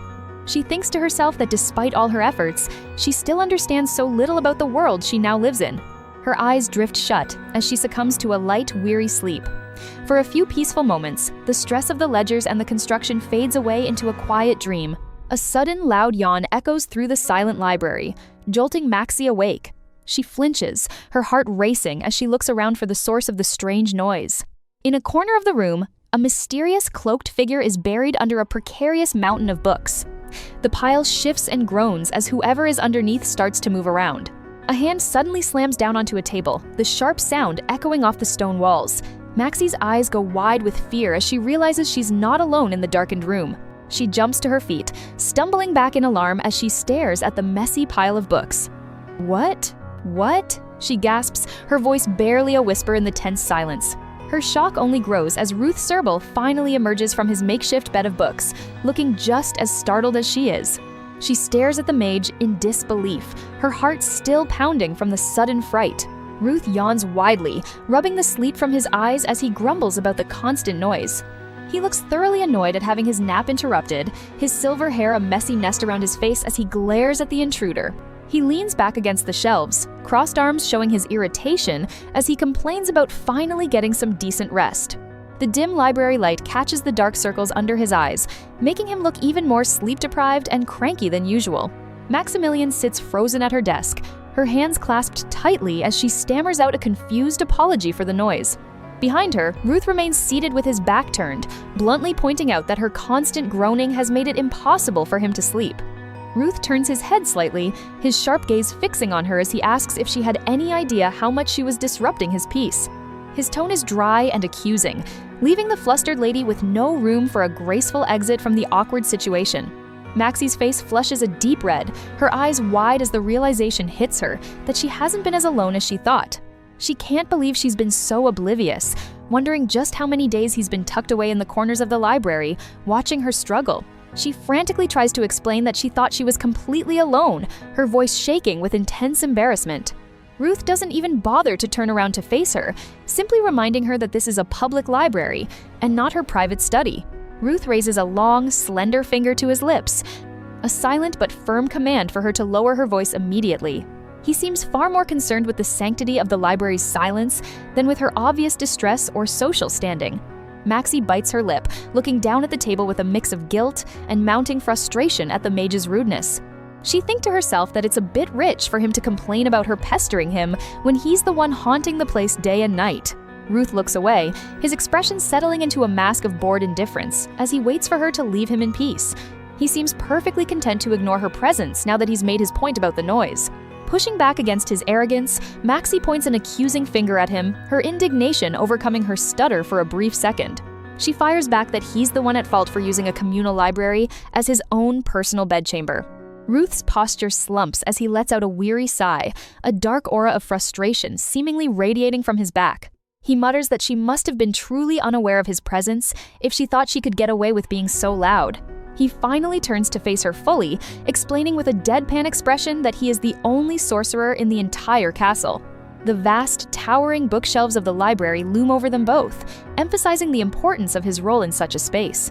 Maxie looks away, clutching the fabric of her dress as she recalls Riften's promise that she shouldn't have to worry about money. Her expression is pained and conflicted, her mind racing with the demands of managing the household. Ruth suddenly loses his temper and snaps at her, his voice rising as he tells her to just ask for help if she's so overwhelmed. Maxie cowers slightly from his outburst, her hands clasped to her chest as the mage loses his patience with her stubbornness. He turns his attention back to the parchment on the desk, his finger tapping rhythmically against the table to emphasize his point. He suggests that instead of struggling alone, she should be leaning on someone reliable like Butler Rodrigo. Maxie stares at him, her eyes filled with a sudden, sharp hurt as she reminds him that he was the one who originally agreed to help her. She looks completely blindsided and betrayed by his sudden change of heart. Ruth just sighs, muttering under his breath about how she's just as brazen and stubborn as her husband. He seems completely exhausted by the mere thought of dealing with either of the Calypses for much longer. A soft blush creeps back onto Maxie's cheeks as she defends Riften, her voice quiet but filled with firm conviction.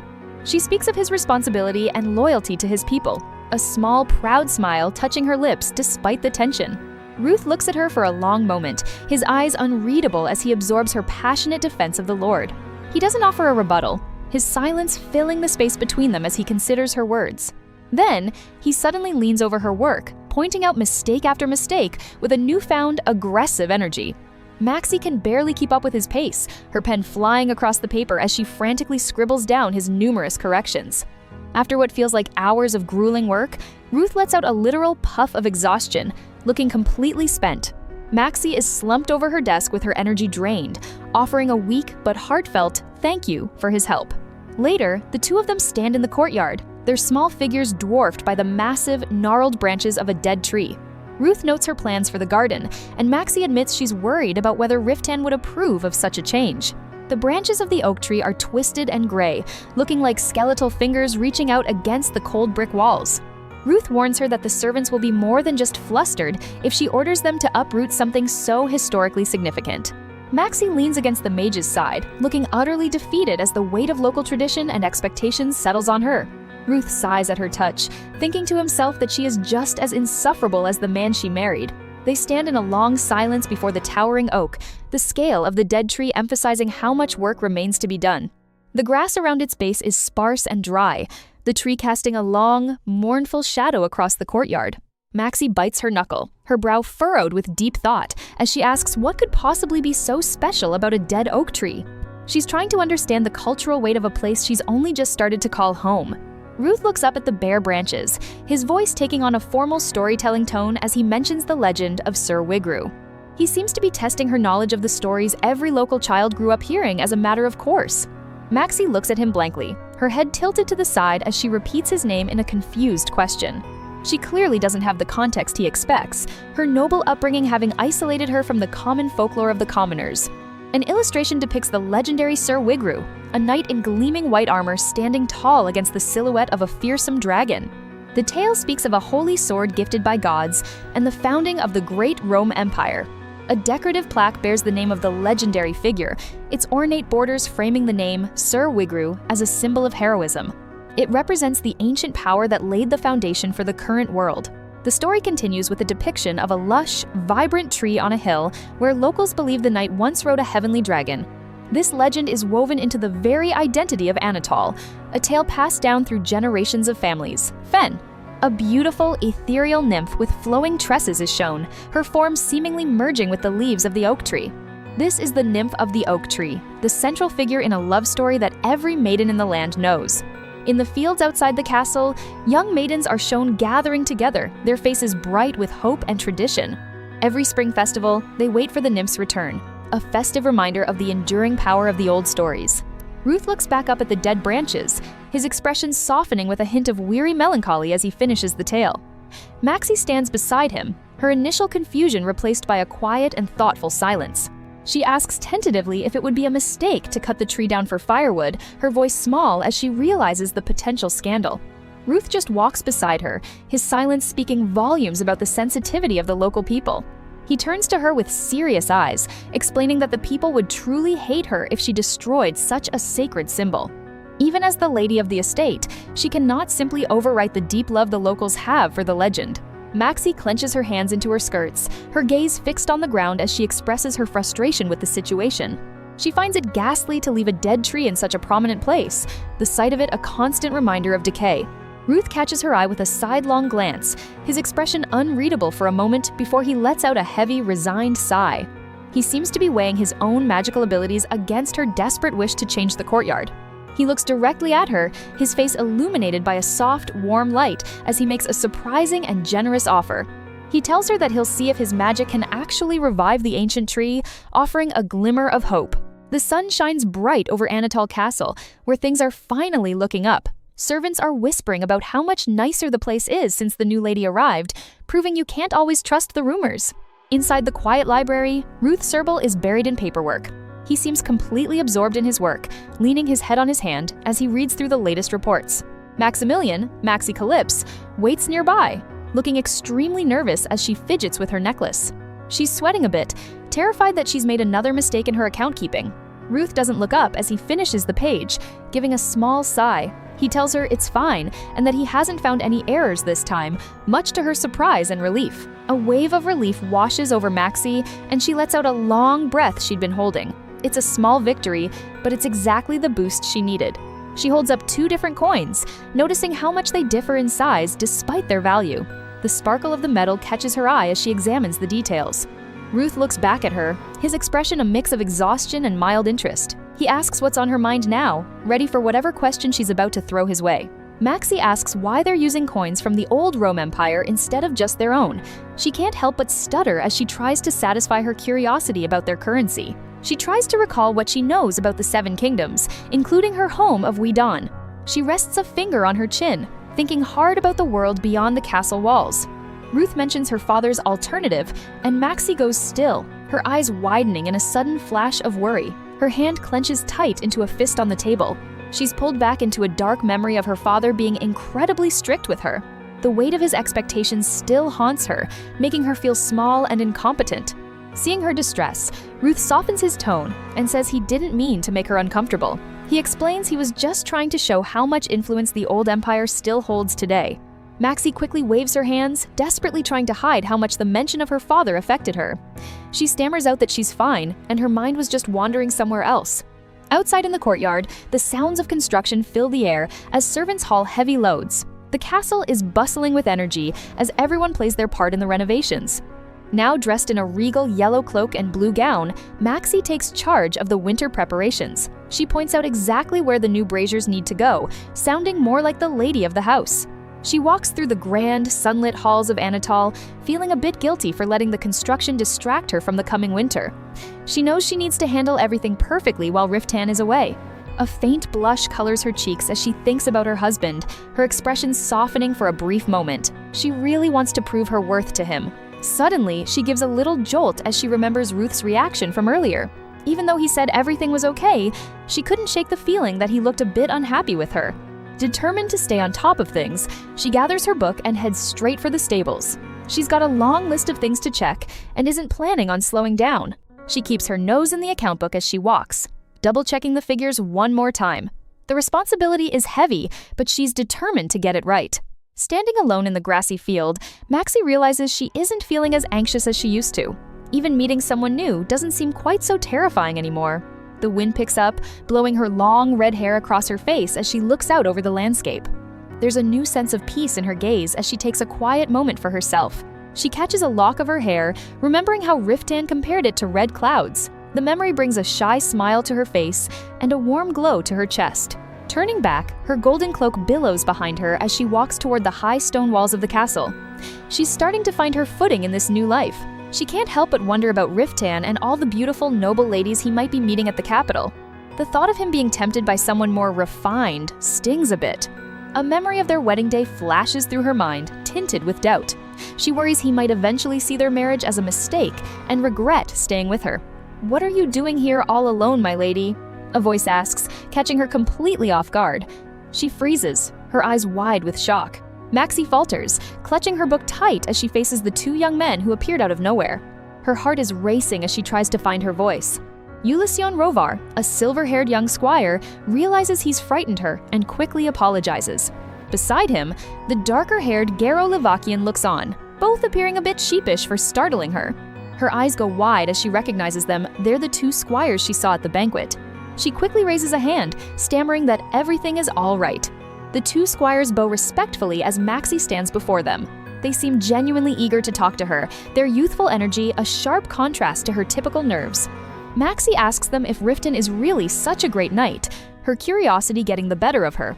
She's eager to hear more about the man everyone seems to idolize. The squires are more than happy to talk about their hero, explaining that Sir Riften was legendary long before the Dragon campaign. They've looked up to him for as long as they can remember. Caught up in the excitement, Maxi finds herself narrating a story of her own, even throwing her hand up for emphasis. She tells them there were 10 giants, and he got rid of them in a blink. Ulyssion and Garo sit on the grass, completely captivated by her tale. It's the most animated the squires have ever seen her, and they hang on every word. She describes the battle with intense focus, her eyes wide as she tells them she thought the sky was actually falling. The lie is getting bigger, but she can't seem to stop herself. She mimics a massive sword swing with her arms, her voice rising as she describes how he cut off a giant's arm like a sausage. The boys are totally hooked. Maxi throws her arms up high, her face flushed with the thrill of the story. She's giving it her all, acting out the dramatic climax for her rapt audience. Later, Maxi peeks from behind a large tree trunk, looking like she wants to disappear. Her bravado from earlier has completely vanished. Her face goes pale, and she starts to sweat, looking absolutely mortified. She spots someone nearby and can only wonder what on earth he's doing there. A pair of hands carefully scrapes at the bark of the tree with a small blade. It's a quiet, deliberate action that seems to heighten the tension. Ruth Serbel leans back with a knowing, slightly mischievous look on his face. He brings up that intense battle she mentioned, and Maxi knows she's been caught red-handed. Ruth steps into the field, clutching a brown pouch as he approaches the two squires. The long shadows of a nearby tree stretch across the grass, framing the group as they talk about their legendary hero. He holds up the small bag, explaining that he was just finishing up a reagent on the lady's request. It's a convenient excuse, and it sounds believable enough to keep the conversation going.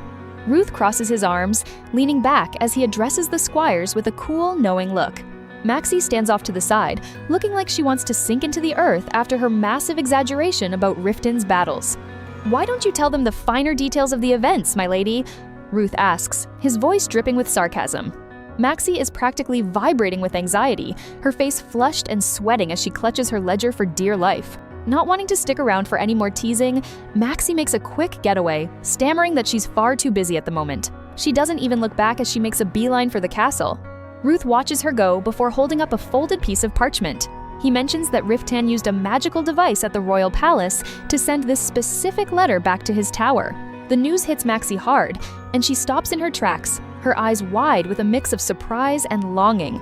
Her hand flies to her chest as she tries to process that her husband actually sent a message. She carefully takes the letter, her fingers trembling slightly as she grips the rough paper. All she can think about is Riften and what he might have written to her from so far away. Ulyssion Rovar looks over at her with a bright, encouraging smile, convinced that Riften is returning early because he's worried about the castle's safety. His unwavering loyalty to his hero is obvious in every word.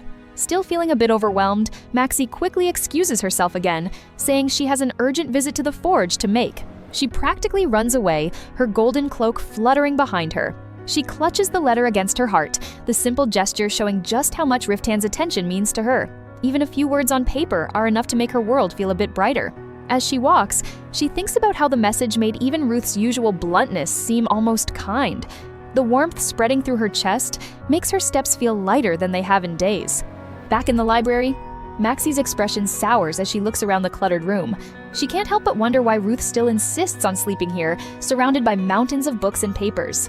Ruth is sprawled out on the floor, looking completely unbothered as he goes through a long list and cross-references it with his notes. He's already crossed off several items, focused entirely on the task at hand.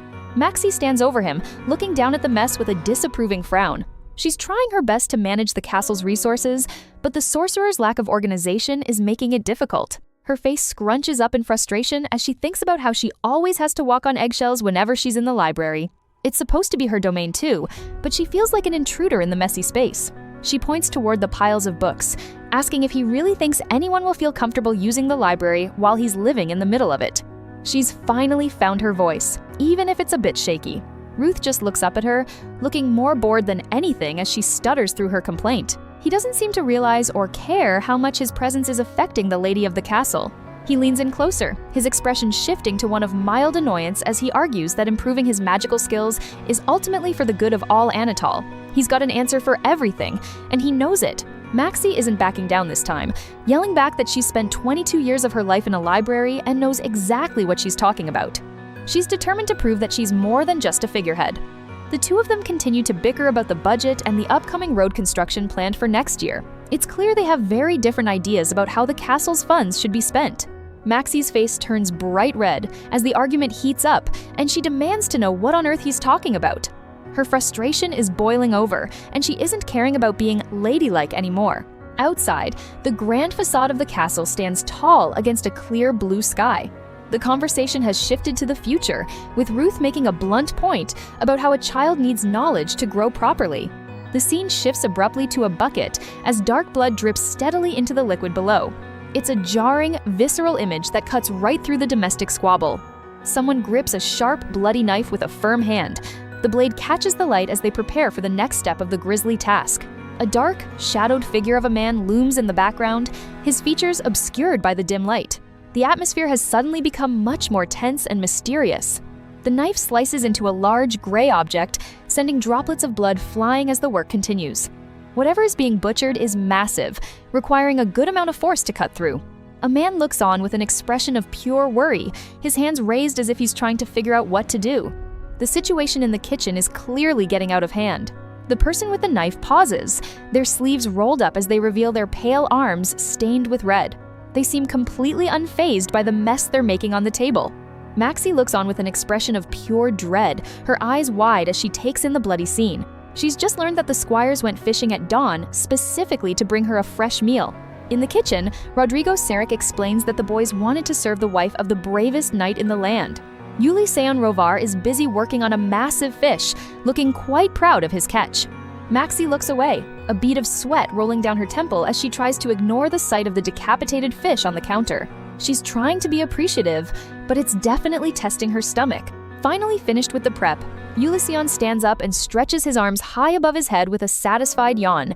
He's managed to finish the job, much to the relief of everyone watching. Seeing his enthusiasm, a small, genuine smile finally breaks across Maxie's face. She realizes that despite the mess, their hearts were in the right place, and they really do respect her.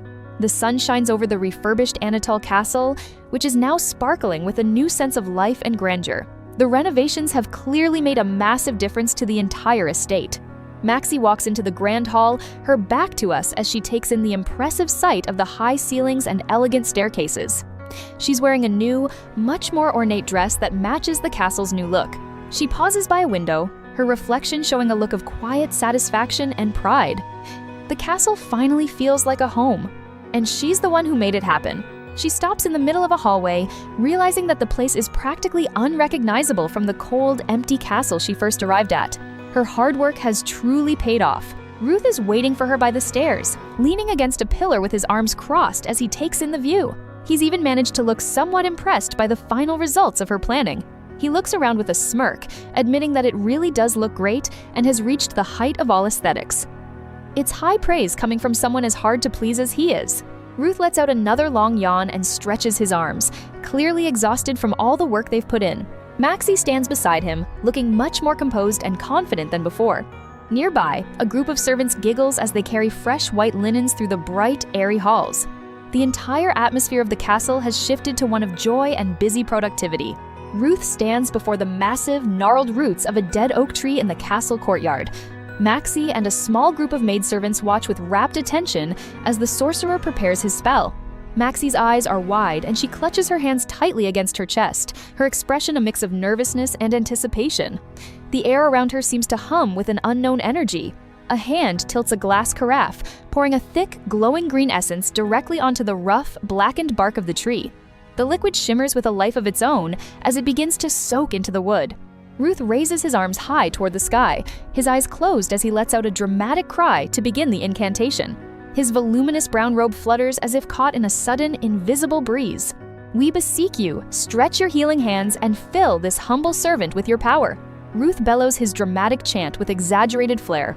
Maxie stands just behind him, a single bead of sweat rolling down her face as she watches his theatrical performance. She stares at the sorcerer's back, her expression shifting to one of mild confusion and skepticism.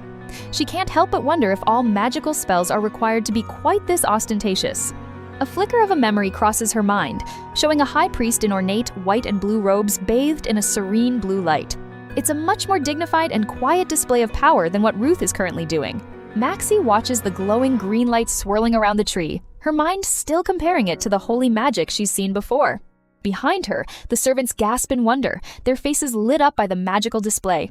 Ruth looks up at the massive skeletal branches of the tree as he continues his explanation.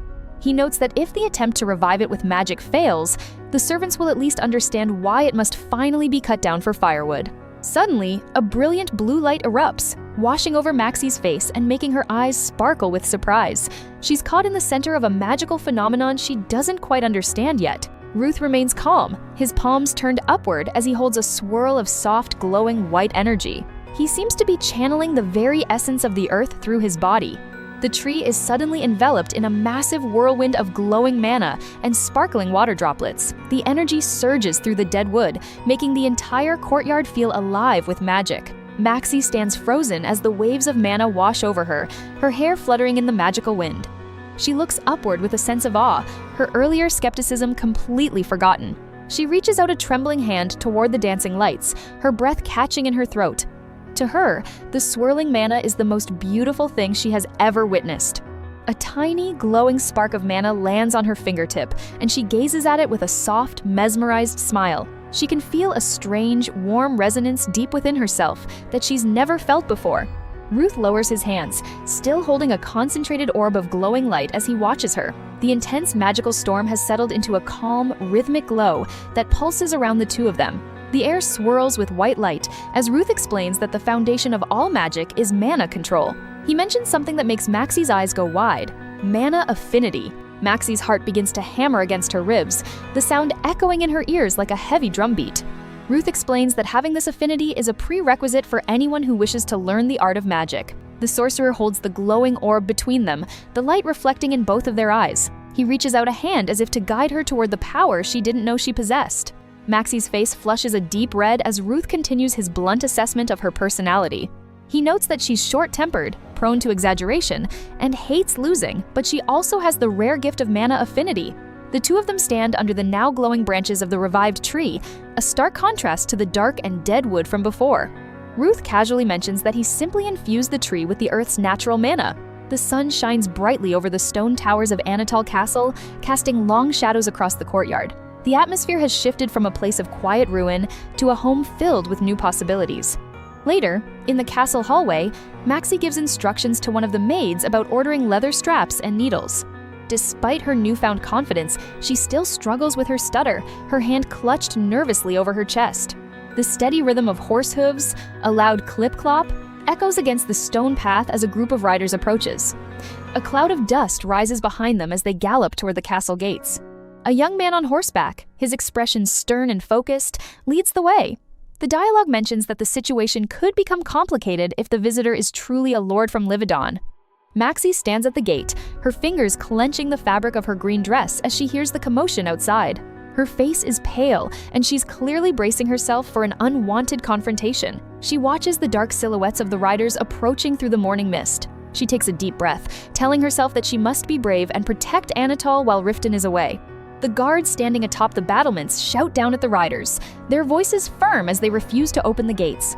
They insist that the visitors must show proper identification before they are allowed entry.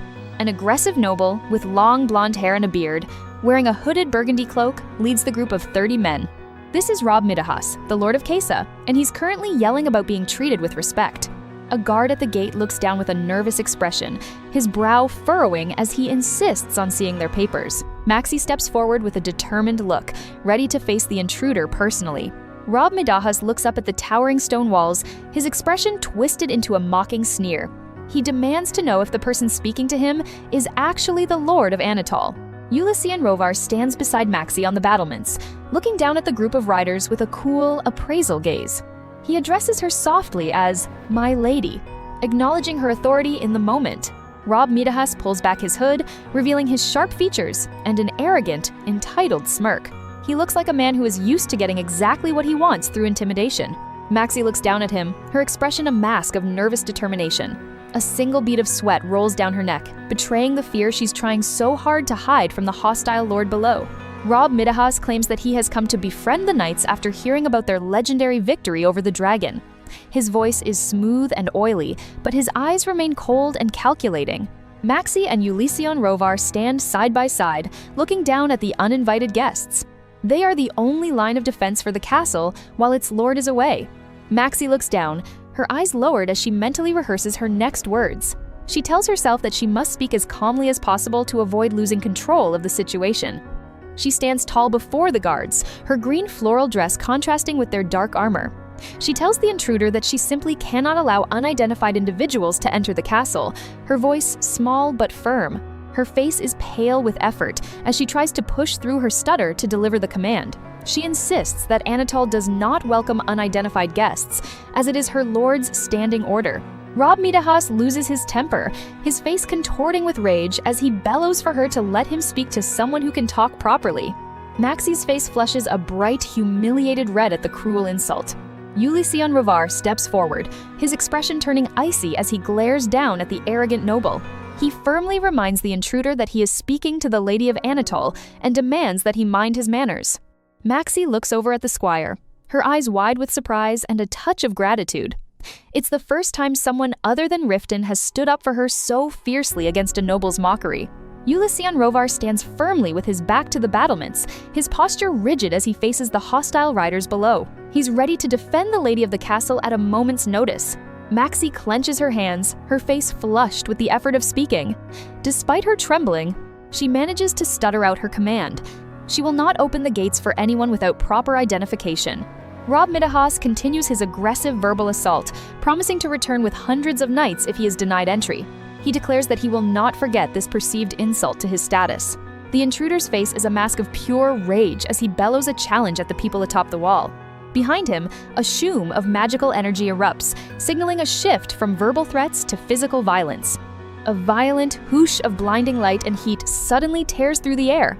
The sudden magical flare is so intense it momentarily whiteouts the entire courtyard. A hand reaches out through the blinding radiance as someone lets out a frustrated cry of "damn it." The chaotic energy is making it impossible to see the source of the attack. A thunderous doom echoes through the castle as a massive explosion of light and rock erupts at the gate. Debris flies everywhere as the raw power of the spell impacts the stone defenses. The force of the blast sends a heavy rumble through the battlements, knocking Maxi and Ulyssean off their feet. They are enveloped in a thick cloud of dust and magical residue. A massive plume of ash and smoke rises into the air where the explosion hit. The once sturdy stone seems to have buckled under the sheer force of the magical assault. "Defend the gates! Stop them!" A guard bellows as panic begins to spread among the defenders. Below, the horses of the intruders rear up, adding to the chaotic scene as they prepare to charge. Ulyssean Rovar quickly recovers, reaching out a hand as he shouts, "Shield!" to conjure a defensive barrier. He is desperate to protect the people behind him from the incoming magic. A hooded assailant from Rob Midahus's party swings a glowing white blade with a vicious smirk. The weapon hums with dangerous energy as it slices through the air. The glowing blade strikes Ulyssean's magical shield with a sharp crack, causing blue fracture lines to spread through the barrier. It's clear that the defensive magic is nearing its breaking point. Sir Oberon, a grizzled veteran knight with a white beard and a deep scar over his left eye, suddenly appears on the wall. He lets out a gruff roar, telling the others to leave the defense to him. A heavy thud shakes the ground as the conflict escalates into a full-scale skirmish at the gates. The horses of the intruders flinch, away from the violent impact of weapons. Ulyssean turns back to Maxi, his expression urgent as he tells her to take shelter immediately.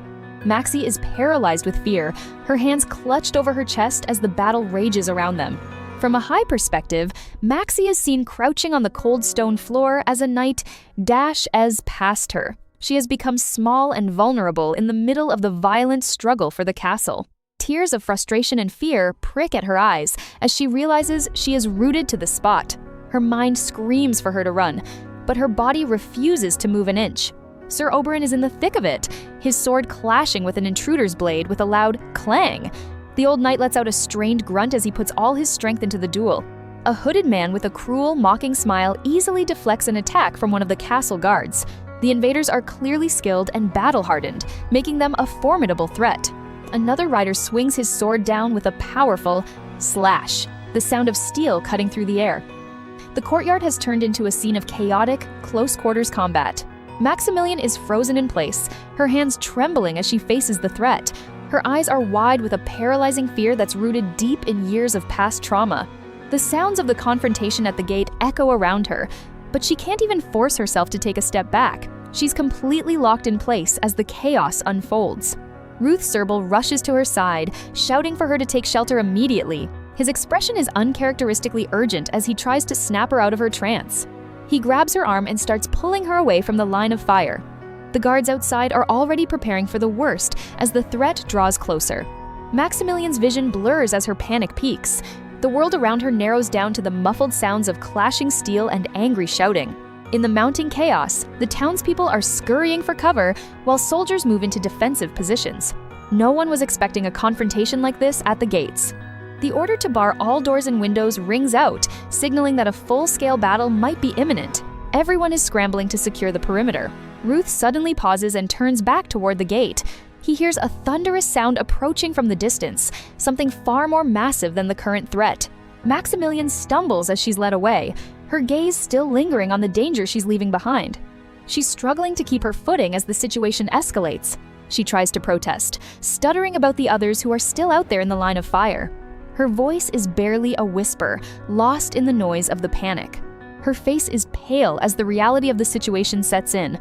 Her mind is racing with the terrifying possibility of a massacre right at their doorstep.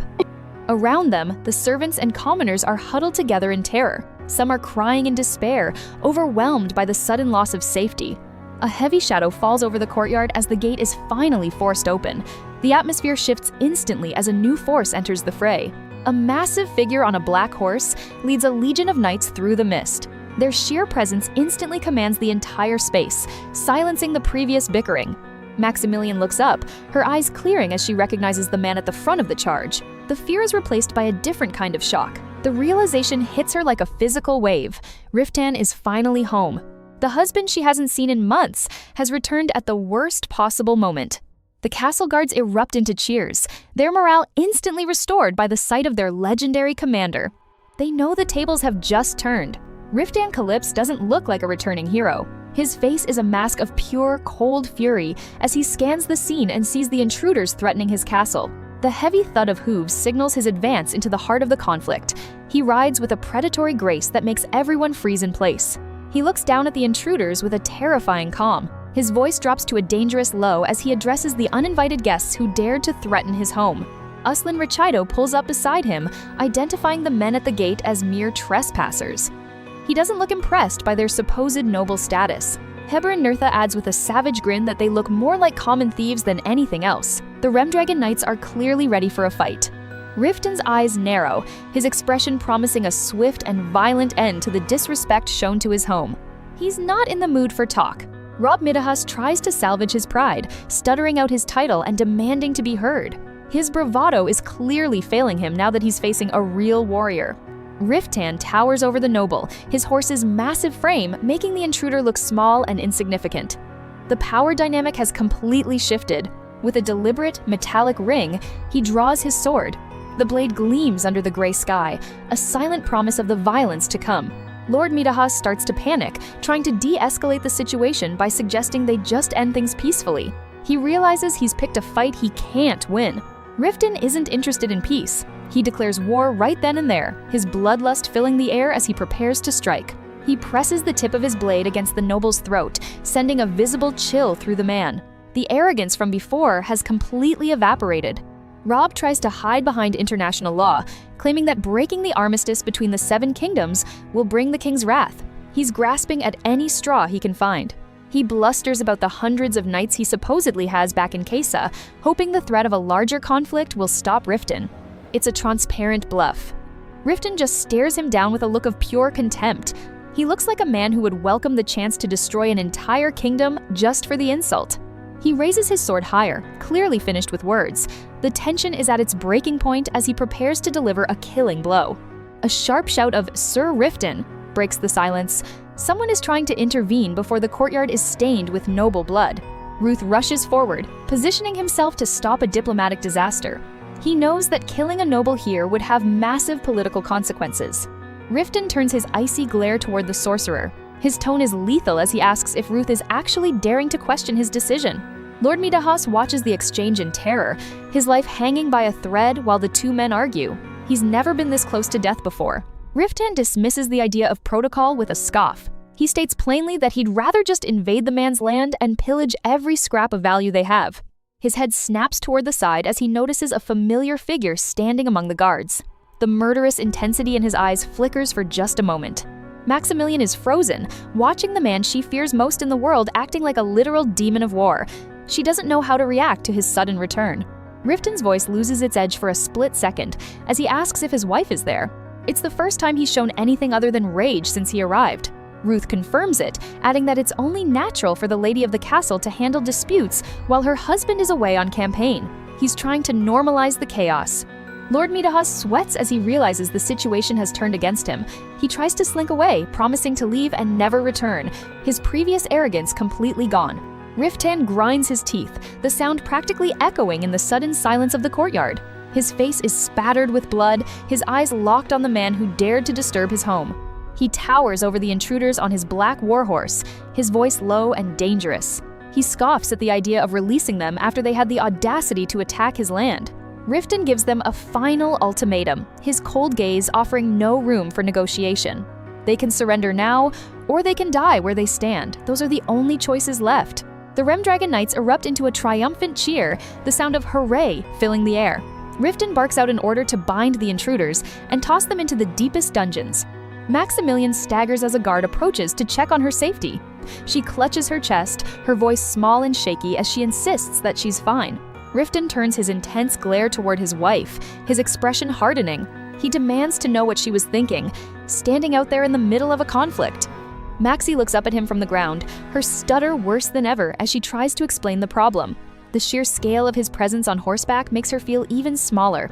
Riften's frustration boils over as he shouts, asking what she could have possibly done against armed men. His words hit like a physical blow, silencing her completely. She bites her lip, her eyes filling with tears as his harsh words sink in. She tells herself that he's right, she's useless, and only ever gets in the way. Without another word, Riften leans down and grabs her, his movements swift and forceful. He stares into her wide, startled eyes with a look that's impossible to read. He pulls her up onto the horse in front of him, holding her tightly against his armored chest. The sudden intimacy is overwhelming after such a long absence. He turns his mount and rides toward the castle interior, leaving the cleanup to his men. The rhythmic sound of hooves is the only thing breaking the tense silence between them. As they ride through the village, Maximilian keeps her head down, her heart heavy with guilt. She whispers a quiet apology, begging him not to hate her for her recklessness. Inside the castle halls, Riften carries her up the grand staircase in a silence that feels like a physical weight. The flickering candlelight casts long, jagged shadows against the stone walls. He keeps his gaze forward, his eyes dark and unreadable as he moves toward their private chambers. Maxie can't bring herself to look at him, her hair veiling her face. Once they reach the room, she stands there trembling, convinced that he's about to berate her for her failures. She braces herself for the lecture she's sure is coming. Riften stands by the window with his back turned, the fading sunlight catching the bloodstains on his cloak. The silence stretches out between them, thick with unspoken tension. She finally manages to whisper his name, her voice breaking as she tries to apologize again. She looks at him with a mix of fear and desperation, waiting for his reaction. Riften doesn't say a word. He simply turns and pulls her into a sudden, crushing kiss. All the anger and fear he's been holding back since he saw her at the gate pours out at once. His kiss is rough and desperate, fueled by the adrenaline of the battle and the terror of almost losing her. Maximilian is caught completely off guard by the intensity of his passion. He holds her so tightly it almost hurts, his hands gripping her as if he's afraid she'll vanish if he lets go. Their breath hitches as the world outside the bedroom disappears. He pulls back just enough to speak, his voice a ragged growl as he questions her actions. He asks what she would have done if he hadn't arrived exactly when he did. His face is inches from hers, his expression fierce as he tells her she should never have been out there in the first place. He's practically shaking with the remnants of his fury. Maxie looks up at him with wide, tear-filled eyes, her heart pounding against her ribs. She's never seen him this vulnerable, even if it's masked as anger. He demands that she understand one thing: she is never to put herself in danger like that again. His stern tone leaves no room for argument, his gaze boring into hers. Riften pulls her into a tight embrace, burying his face in her hair as he lets out a heavy sigh. He confesses that his blood ran cold the moment he saw her standing before those men. In that moment, the realization washes over her he wasn't angry because she overstepped her place. He was simply terrified for her safety. She reaches up to touch his face, her fingers tracing the line of his jaw as she whispers another apology. She finally sees the deep-seated worry hidden behind his cold exterior. Riften stands in the center of the room, the firelight reflecting off his silver armor. He looks exhausted, the weight of the long journey and the recent battle finally showing. He begins to pull off his leather gloves, his gaze never leaving her. He tells her to show him exactly where she's hurt, his voice taking on a new, protective edge. Maximilian's heart skips a beat as she watches him, her face flushing a deep red.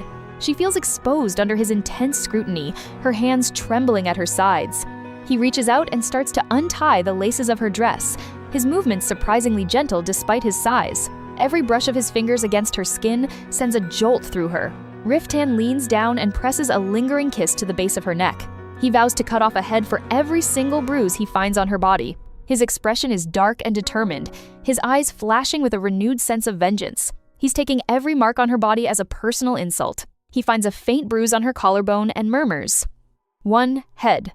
The coldness in his voice makes it clear that he's not making an idle threat. Maxie quickly tries to explain that she just bumped into a shelf in the library, her stutter coming back in her rush to stop him.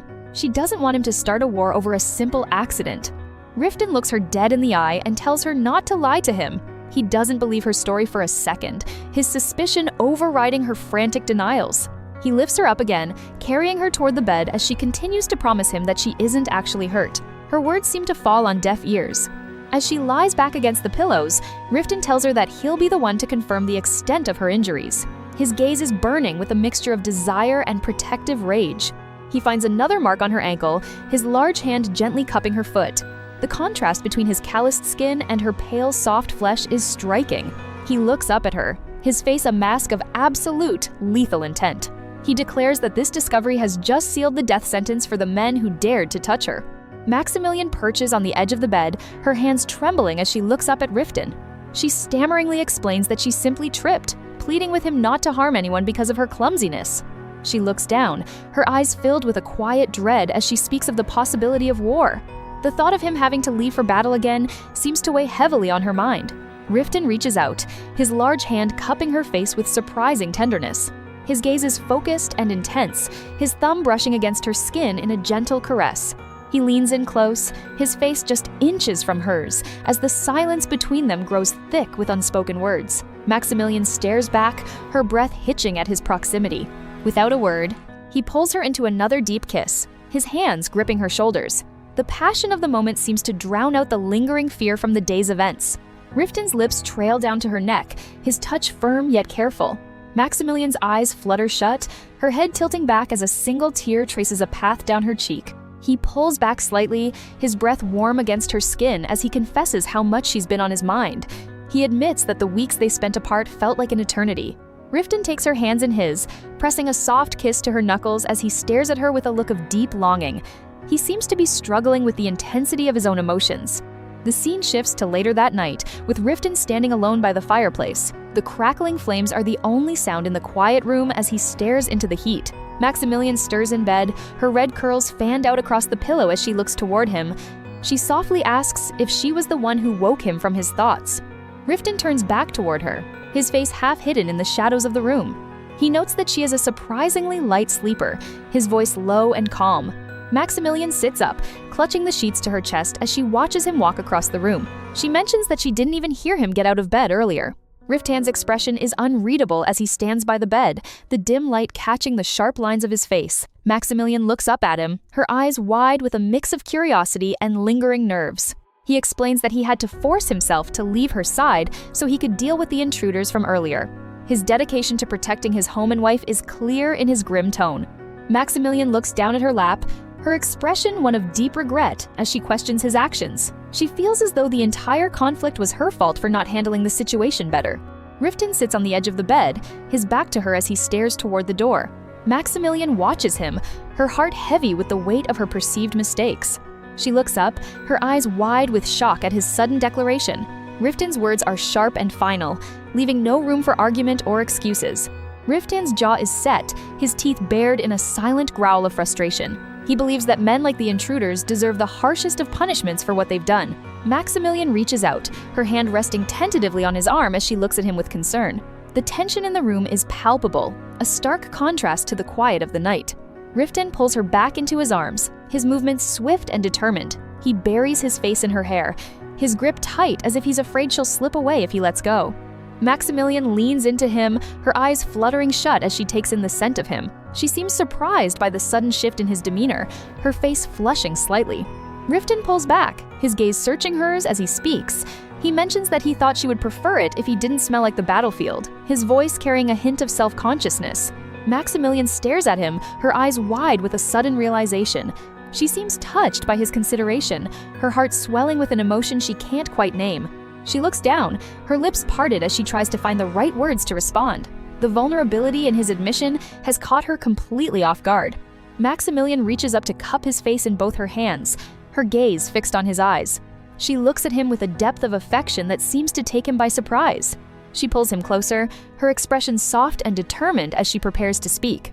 The morning light begins to filter into the room, casting a warm glow over them both. Riften leans down and presses a soft kiss to her lips, his hand resting on the back of her head. The moment is one of pure, unadulterated intimacy, a quiet island of peace in their chaotic lives. Maximilian smiles up at him, her face radiant in the early light. She tells him that she likes the way he smells and that he is always manly in her eyes, regardless of the circumstances. The kiss deepens, their movements slow and deliberate as they savor each other's presence. The world outside their room seems to fade away entirely, leaving only the two of them. They share a quiet moment of closeness, their foreheads resting against each other as they breathe in the morning air. The silence is comfortable and full of unspoken promises. Maximilian looks at him with a playful glint in her eyes, her face flushed with happiness. She starts to say something about their previous plans, her voice light and teasing. The scene shifts to the exterior of the castle under a bright, clear blue sky. The sun shines down on the stone walls, and a few birds can be seen soaring high above. Maximilian walks through the castle halls, her long, dark blue cloak trailing behind her.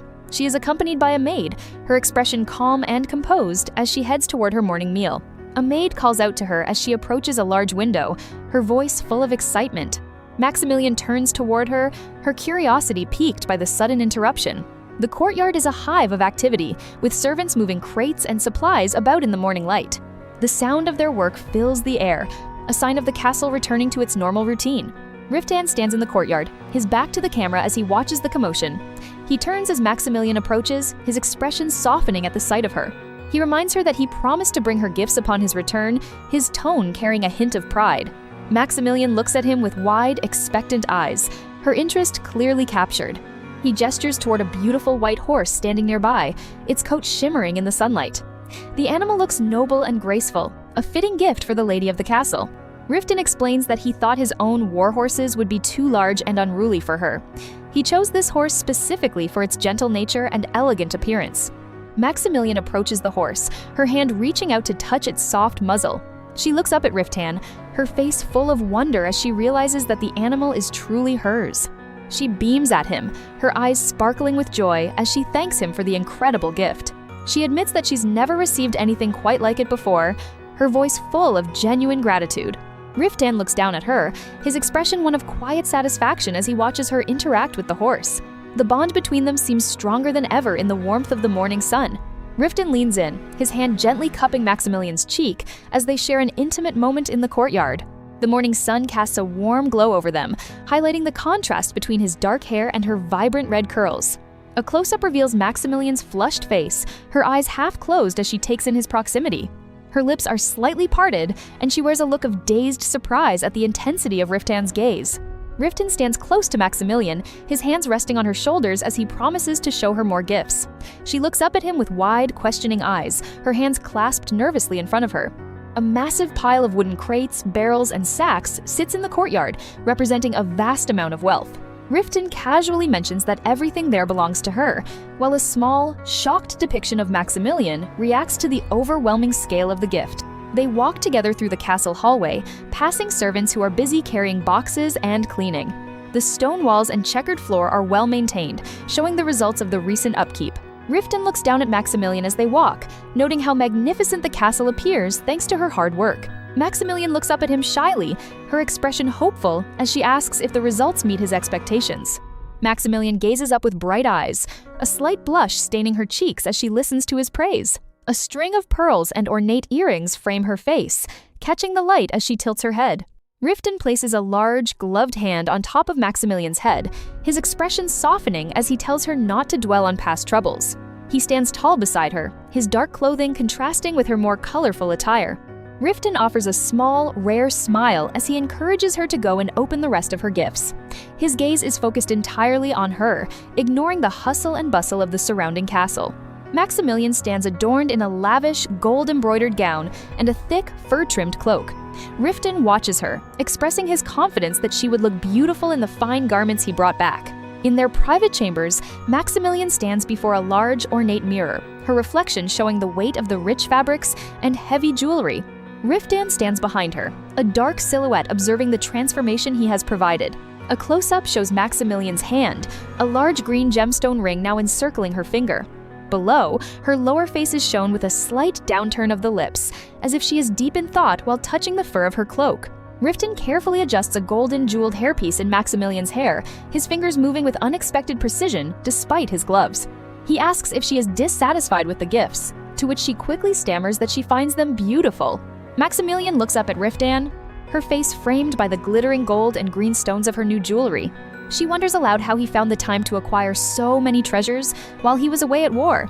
Riftan orders a maid to bring in more items, telling Maximilian there is still more to see. Maximilian stands in the center of the room, her back to us as she processes the sheer volume of his generosity. Alone for a moment, Maximilian's thoughts drift to her interactions with Riftan, a sense of guilt lingering over her. She stands in the dim room, the heavy fabrics of her new clothes weighing on her as she contemplates her place in his life. A sudden close-up of Maximilian's wide, startled eyes captures her reaction to an abrupt sound or realization. The fine lines of her freckles and the strands of her red hair are sharp against her pale skin. Riftan informs her that he must leave to check on the prisoners, leaving her to continue opening her gifts in peace. He addresses her by her nickname, his tone indicating a return to his duties as the Lord of the Land. Night has fallen over the castle, and the view through the window shows dark trees swaying under a star-dusted blue sky. The atmosphere has shifted from the busy activity of the day to a quiet, solitary evening. Maximilian sits at a desk, the scratch of a quill on paper the only sound in the room as she reviews ledgers by candlelight. A maid enters to deliver a message from Riftan, stating he will be late and she should eat without him. Maximilian rises from her desk, her movements weary as she instructs the maid to bring her meal to her chambers. The room is filled with books, scales, and various administrative tools, highlighting her efforts to manage the household. She eventually moves to the hearth, the orange flames of the fireplace casting long shadows across the room. Maximilian stares into the fire, the day's fatigue finally catching up with her as she reflects on the long day. Maximilian looks down with a tired expression, her face partially obscured by her heavy, patterned cloak. Her eyes are heavy with exhaustion, yet there is a sense of quiet determination in her gaze. She leans against her knees, curled up on the rug near the warmth of the fire. As she drifts toward sleep, her thoughts remain fixed on her duty to do everything in her power for the sake of her home and her husband.